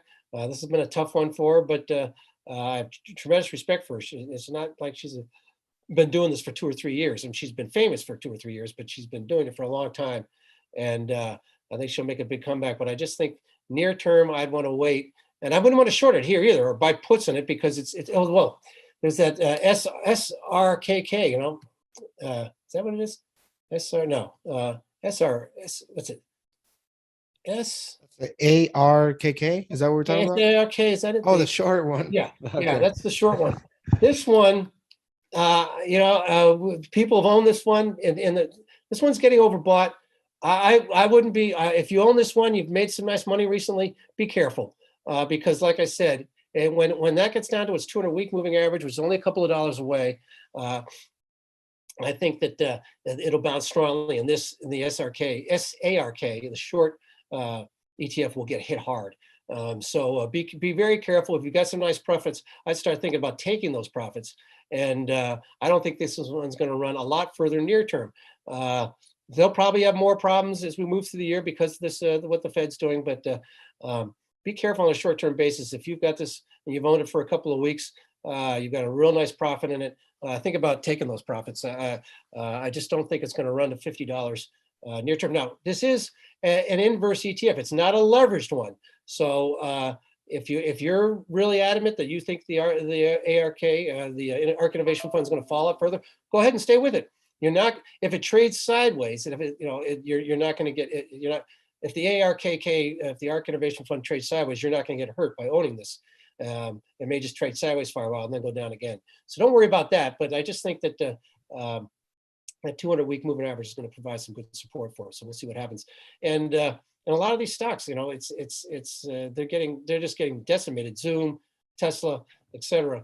When her forced selling, when that dries up, it's going to be, these stocks are going to jump, and this fund's going to jump with it. So be very careful about owning SARK right here or right now.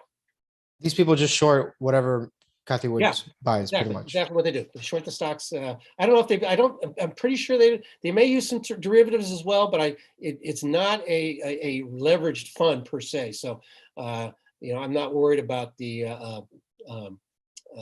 that if it trades, as like I said earlier, when a leveraged an inverse ETF, a leveraged inverse ETF trades sideways for a while, it actually when the underlying asset trades sideways for a while, a leveraged ETF is going to sell off, whether it's a inverse or a positive leverage fund, because it's got all sorts of futures and options in it. This is not the case. So, but it's still, I just think I think they're going to have a rough year, but I think near term, it's getting right for that bounce off the 200-week moving average. All right, good stuff, good stuff. And Mark there with Google. We don't hear a lot about that one, Matt.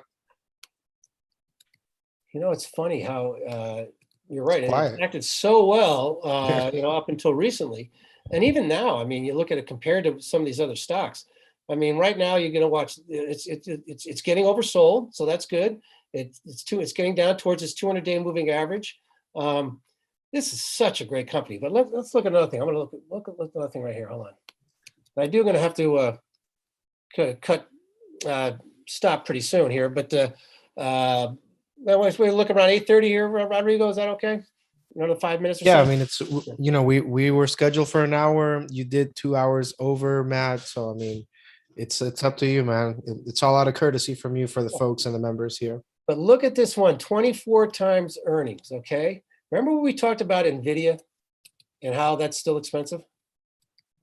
Now, okay, I do have to say, I have a nephew who just started working there. He's about 30 years old, so he's not right out of college. He's an experienced hire. He started literally a month and a half ago. So and it's not like he's a shareholder or anything. He's only been there for a month and a half. I haven't talked to him since I literally talked to him the week he started. because he was at my son's wedding. But the other, I don't. So I have no inside information. I can't tell you anything. But I do want to just let you know that I have a nephew who does work there, and he does love it. And it's known for an unbelievably great place to work. Ah, shoot, I meant. Oh yeah, good. Hold on a second. So I just so I do like it, but so I'm a little biased.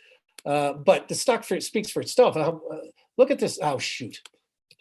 Hold on one second. Sorry about that. But you have some of these unbelievable stocks, unbelievable companies, and they just got too far ahead of themselves, like NVIDIA, okay? Google, okay? Look at this great move. Okay, well, God, this must be really expensive, just like all the other ones, right? Well, let's look at its price earnings ratio. I like to look at forward earnings. Okay, 23 times earnings, okay? That's barely ahead of the market multiple. Are you willing to pay a higher than market multiple for Google? Sure, why not? 30, that was, a little expensive, but look how much it's come down. Now, again, it's higher than it has been, okay? But gosh, it's such a good company. I just think this one's gonna, if you own the stock, do not sell the stock, okay? If it okay, now that's its PE rate. I'm sorry. I said the same thing about Google, about Facebook, so I'm not overly biased here because of my nephew. But let's just look again. Again, the stock's getting oversold. I'm going to go back further. So it has had this great run, and I do want to look at this trend line. That see, it was such a steep trend, but it's the key we're going to look at here. Oh boy, we could say, okay, this could be seen as a head and shoulders. See, this shoulder isn't very, it's very close to the top of the head, so I'm not worried about that. Equity, equity GP. Okay, yeah. Head, shoulder, head. And one thing you have to know about head and shoulders patterns, their necklines are frequently not straight. They go across. It's starting to break that. The thing is, though, it's hard to call that a shoulder because the armpit isn't deep enough. So it's a kind of a stretch. So what I'm going to say here is that if it does make a lower low, that's going to be a problem. And that is at the 2,680 level. That's only $20 lower. That could cause some problems. But again, let's look at something else here. GOOGL. How good has Apple been? It's been unbelievable, right?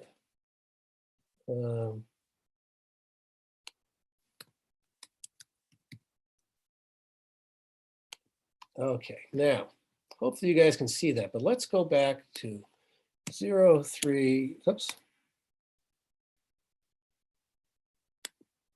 03/23, 2020. That was the low, okay? Okay. Well, let's go back to this here, September 9/22. People forget that we had a correction in September of 2020. And these FANG stocks, the tech stocks, were the ones that really let it lower. Okay. Now, and then at the bottom there, Apple has done great, but nowhere near as good as Google. Nowhere near as good. Again, I don't like the fact that this is, it's flattened out. So if it breaks below that, boy.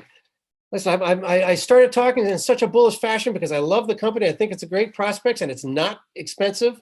And I think, and do not sell the stock if you have it in your long-term portfolio, but be a little careful about buying it aggressively here. I think that it will have, if it breaks below this level on a technical basis, it's going to break below that trend line, make a key lower low, and the stock could be vulnerable down towards 150. I'm sorry, down. That's not GO. 150 is not the stock. And down near the 25,600, maybe even 2,500, and that would be a big decline for that stock. And I don't think it's going to happen overnight. I think we'll see. but the chances that the stock will fall to 2,500, down 16%, that is not out of the question. But boy, if it gets down there, you want to be looking to back up the truck. Let me just see one more thing on this stock. It's trying to hold its 200-day moving average. That's fine. But its 200-week moving average, oh, that's way down there. It's 200, I'm sorry, its 50-week moving average is $2,572. That is going to provide some excellent support. That's what you're going to look at. That's the level I'm kind of looking at. 2572. I don't know that it falls that far. If it does, these charts are going to be way oversold. You want to back up the truck and buy this thing. Okay, absolutely. Great insight there, Matt. Well, number one, I want to thank you here for your time, for being so courteous with it, and for the people that, are already members here, and for all that, are getting to know you. This was a great session. People on the chat are definitely feeling it. Thank you, Matt. Thank you, Matt. Love you, Matt. Appreciate you. You're the best. So people have a great vibe here with the way you do things, Matt. And I'm going to stay here after just going over the subscription and the things people have questions. But before that, Matt, do you have any closing remarks here, on the market, or why the folks here should try the newsletters here or the chat room? Yeah, I think that, one of the things, I just think that we're at what's going to be a rough year for the stock market. And I think that it's going to be fine. It's going to be good.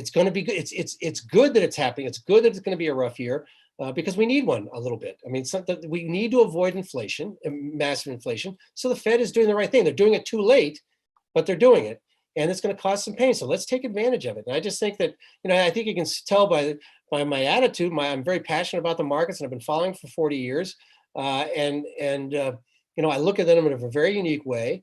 And we want to be able to take advantage of this volatility and not have, and not fear it, but embrace it and have the tools. We have the tools now where we can embrace it. And, again, whether it be the tier 1 or tier 2, especially tier 3 and tier 4, where we talk about it, we have more of a conversational type situation. It can really, I think, help, not only that, help people profit from this, but also learn about how the markets really work. And again, the people on CNBC, the people on Fox News, the people on Bloomberg TV, they're great. Most of them are just super hardworking people, very smart people. But at the same time, they do have people who go on there that they interview that are kind of permabulls, and then that's kind of what they're paid to do. And it's just what I try to portray is how the market really works in both directions, and sometimes it can go down. And why not take advantage of it? Just think about the world, the way the world works. Forget about the markets. The way the world works is cycles. And everybody, how many of you, okay, have had just an upcycle your whole life? All right. You've never had a girlfriend or boyfriend break up with you. You've never broken a bone. You've never, you've never returned, got pulled over for speeding, whatever. We've all had up and down days, right? The markets have cycles too, but everything does. Our year, we have 12 months every single year. We have 12 months, okay?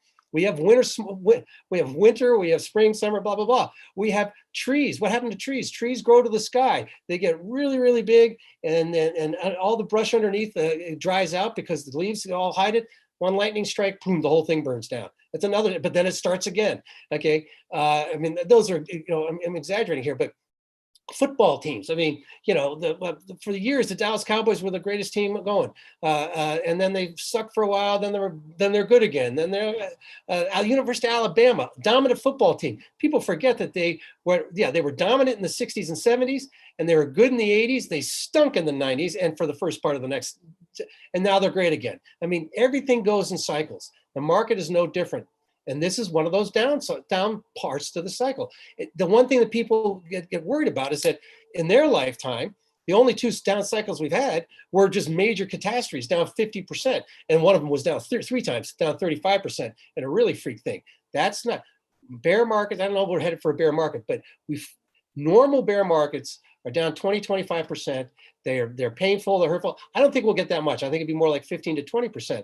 But even that's going to be painful, but they're normal, they're healthy, they're what we need to do, and it'd be good for the long term. But instead of just sitting back and taking it, why not profit from it? And the last thing I'll just say is that whether you have, if people are leveraged, okay, and the market does get a washout, and we do get forced selling, we do get margin calls. Some people will be forced to sell, but a lot of other people who are fully invested will panic because you know why? Because they said, I bought on weakness, I bought on weakness. It worked for 2.5 years, a year and a half. And then suddenly 2022 came along and I bought on weakness and I got killed. And like I bought on weakness and I got killed. I bought on weakness and got killed. Finally, it's like, what the fuck was I thinking? The next bounce, I'm freaking selling. So when the market goes down 15 or 20%, and they're like going, fuck, you should have sold that. And the very first bounce, they sell. And they're like, get me out. And I'm not looking at the stock market ever again. You know, they're selling at the exact wrong time. Some people are forced to sell at the exact wrong time because they have a lot of margin debt. They have a lot of leverage. Those people who panic because they had no cash, they didn't make any money on the way down. All they did was lose money. They sell at the exact wrong time. So even, you know, if you're the one who's made money, now you have the confidence. It's a psychological thing. Whether you have some cash or not on the sidelines, doesn't matter. You're like, hey, I'm not down. You know, believe me, if the market's down 20%, there's going to be stocks that are down 50%. And you know, so most people, when market's down 20, you're down 25%. And you're like, heck with this, I'm not buying anything. It's like, well, wait a minute, market's down 20% and I'm up 10%. Okay, and now I'm stepping to the plate. The market's washed out. And then even if you don't pick the exact bottom, instead of when the market bounces that first 5% and everybody else is selling, you're buying. And then you're doing that thing that we talked about where you bought and then you buy more of it and you have your good stop level, et cetera. Confidence, it's such an important part of this game. And that's why we need to minimize our losses, cut their losses, and let the winners run. But as a psychological thing, we're going through a rough patch. But I just think that the way we're doing it with Benzinga here is very unique, and I'm loving it so far. And hopefully you guys will come along for the ride. And it's we have good days and bad days, but mostly good days. And the whole thing is learning about why you're doing what you're doing, not following some flunky on CNBC, and again, not the people from CNBC, but some guy from some brokerage firm who's paid to be bullish because that's what he's told to do, and you're following old rules that really don't apply. And okay, I'm kind of rambling on here, but I'm just going to say, passionate about the markets. We're going to have it's going to be a really exciting time in 2022, and I hope you'll. Think about joining us for this ride, because it's going to be one that you'll feel real good about at the end of the year, when I think a lot of other people are going to be licking wounds. Absolutely. Agree with you 100%, Matt. Thanks a lot for being here with us. Thank you, man. Really good stuff. Great. Thanks, buddy. Thanks, Rodrigo. We'll talk to you soon. Absolutely. We'll be in touch, Mr. Matt. And I'm going to go ahead and show you guys the tiers right now a little bit.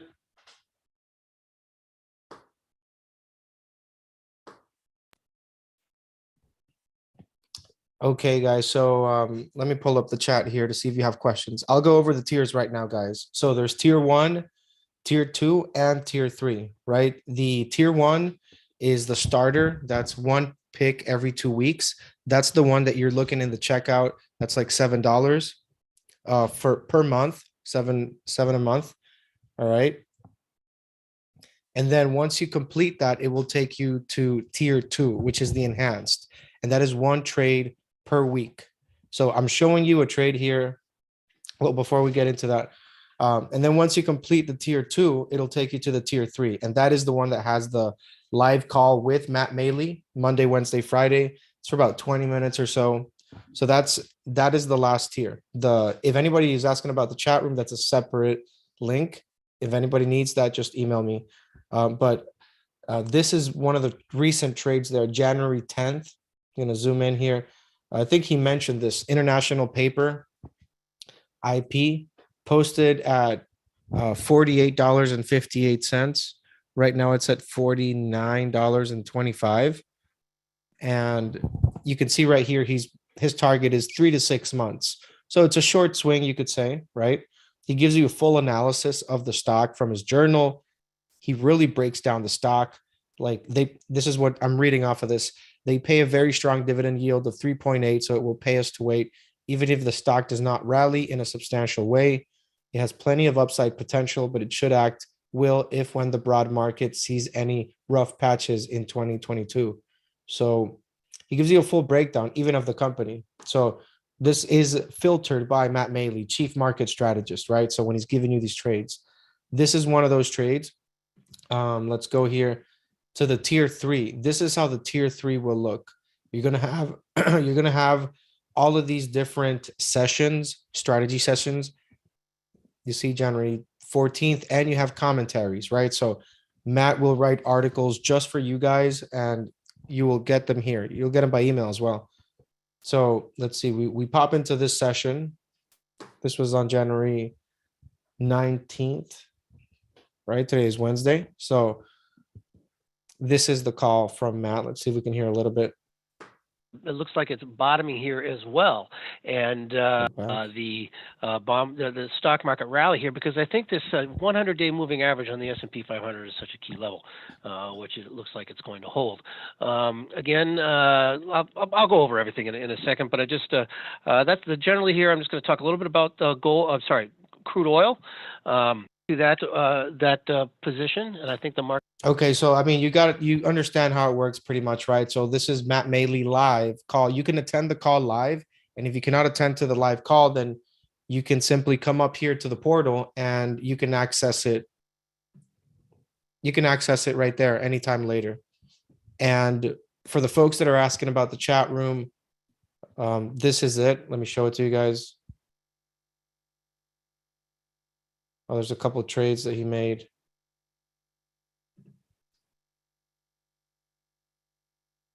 Okay, so in the chat room, you're going to have two chat rooms. You're going to have one where everybody will post, like all the members from the chat room, and a separate one where Matt Maley will be posting his trades, right? So you can see here that he's selling his puts from the QQQ,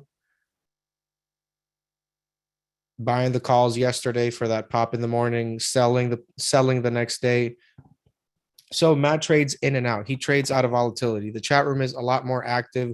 It's really more for like somebody that's trading, throughout the day, possibly, or swing trading. You can ask whatever question you have there. So if you have questions, guys, let me know in the chat. If anybody has questions. Tier 3 is which chat? Tier 3 is not a chat, Tom, from the YouTube. Tier 3 is a live call. The chat room is separate. It's a tier 4, the chat room. It's not in the checkout that we posted here. For that, you guys can send me a quick email. I'm going to post my contact. And if anybody has questions about the chat room specifically, just send me an email and I'll help you out. B Shock asking, where does Matt post the option trades? That would be in the chat room, B Shock. In the newsletters, he only does stocks. What is the link to the tier 1 cheetah? Let me paste it there. 1 second.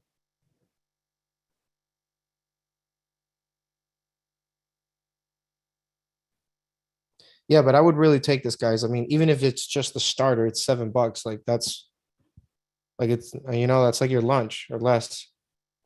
And it actually makes you money. So, and 14-day money back guarantee for all the newsletters.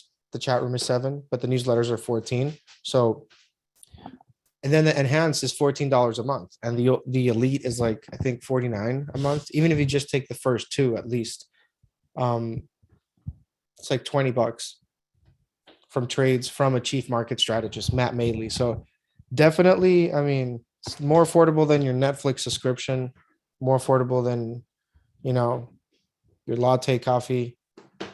You get a lot more for it too. So this is how the trades will look like pretty much, right? He's going to give you a chart right there from his Bloomberg terminal. B Shock tier 4. The chat room is I'll post the link there as well. The chat room is 1,300 for the year. But that's not the newsletters. Those are separate things. So this is how the newsletters are going to look like. This is a screenshot that he took with notes, right? We went over this one, the IP. Let me get the link for you, B Shock. Hold up.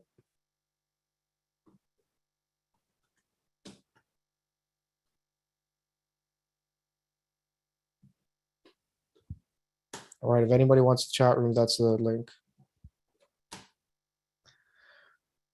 So this is one of the trades. Let's look at some other trades, all right?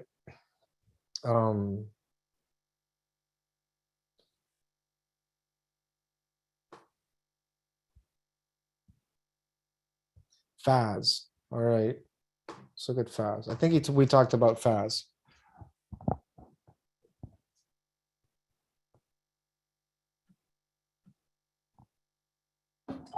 Tier 4 does not include any of the prior tiers. Everything is separate. Yeah, everything is separate, Brian. Good question. Okay, so let's go over Matt's pick here. FAZ, price as of posting 16. Let me pull up this ticker. Price as of posting posting $16.17. Stock is trading at $18.80 right now. Anybody can go check this and verify this. If you have a chart, you can go and look at this. You'd already be making money on this. Target $20. I mean, we're pretty close now. And this was a 1 to 2 month target, right? It's even giving you like literally like where to sell, the price of posting. Everybody can check this, verify this, everybody. $16.17. I've shown you 2 picks already that are up, the most recent 2, on a market that nobody knows what the hell is going on. There you go, $16.17. And the price is $18.80 right now. That's another ticker. We talked about this one earlier today. Let's see. A very nice higher high, but it is getting overbought. So investors might want to get a bit less aggressive. So yeah, I mean, this is a short-term trade. As also full explanation, full analysis from a chief market strategist, right? This is not, I think it's going to go up. This is a real in-depth analysis of the stock and other things. So Laru, which chart are you referring to?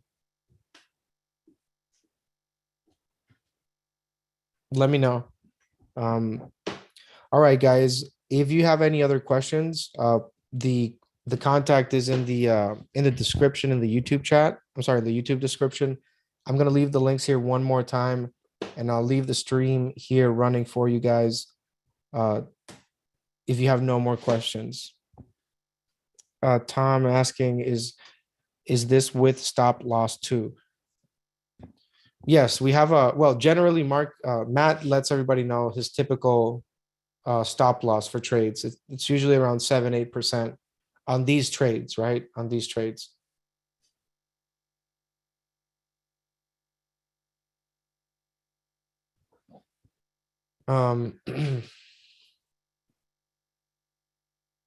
Okay, Cheetah asking, does tier 1 have the journal newsletter? Let's check.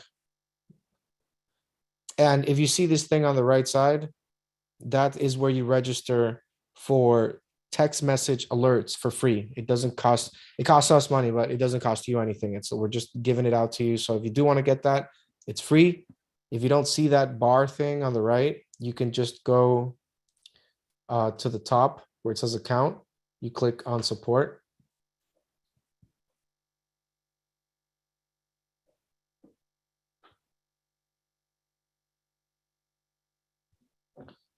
Oh, have a good day, you too, man, and Evan. And then you go here. It's the first thing you'll see in this tab thing. You put your phone number, your full name, you opt in for the text messages, and then you submit and you're good to go, right? You're gonna get text message alerts. So let's go check if the starter, the tier 1, has the journal. All right, let's look at a trade here.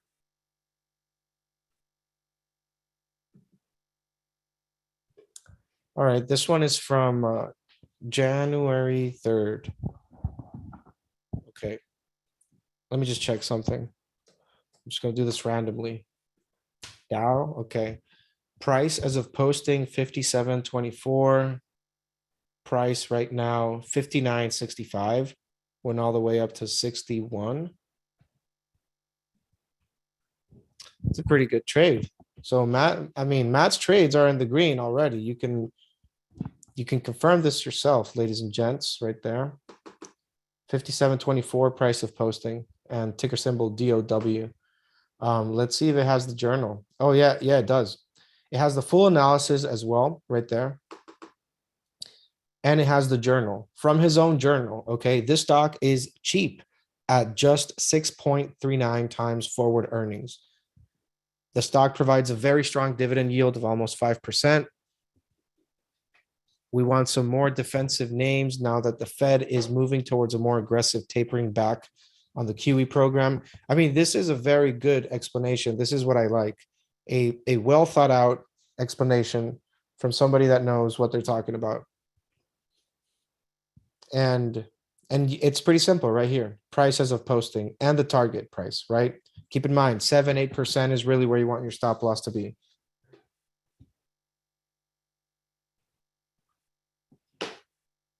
No, Solaru, there's no this wouldn't be like a class to help you chart. That would be something separate. Just send me an email and I'll see what fits there. Tom Lindbergh, do you need an American number to get text alerts? No, you don't. We have people like members from all over the world, and they get text alerts, like people in the other side of the world, on Europe and all those places. So that's not a problem. Text alerts is for everything except the chat room. Chat room does not have text alerts. So, all right, guys, I'm going to drop the link here one more time, and I'm going to head out here, but I want to thank all you guys for being here, for being part of the crew of the Benzinga crew here, for joining all those folks that, Mefta, send me a quick email. I'm going to post it there. One sec.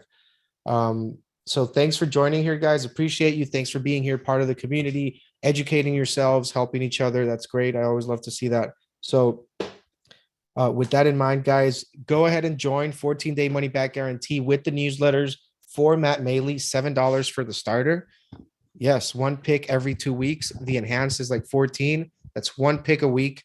And the elite is it's like 40, it's 49, and it's like 3 to 5 trades per week, plus a live call with Matt Maley. So all this is monthly. We've never done this. This is historically low prices for Benzinga. So give it a shot, guys. You have a 14-day money back guarantee, and anything else, let us know. The contact is there below. So thanks for joining us, guys, and we'll see you there on the next time.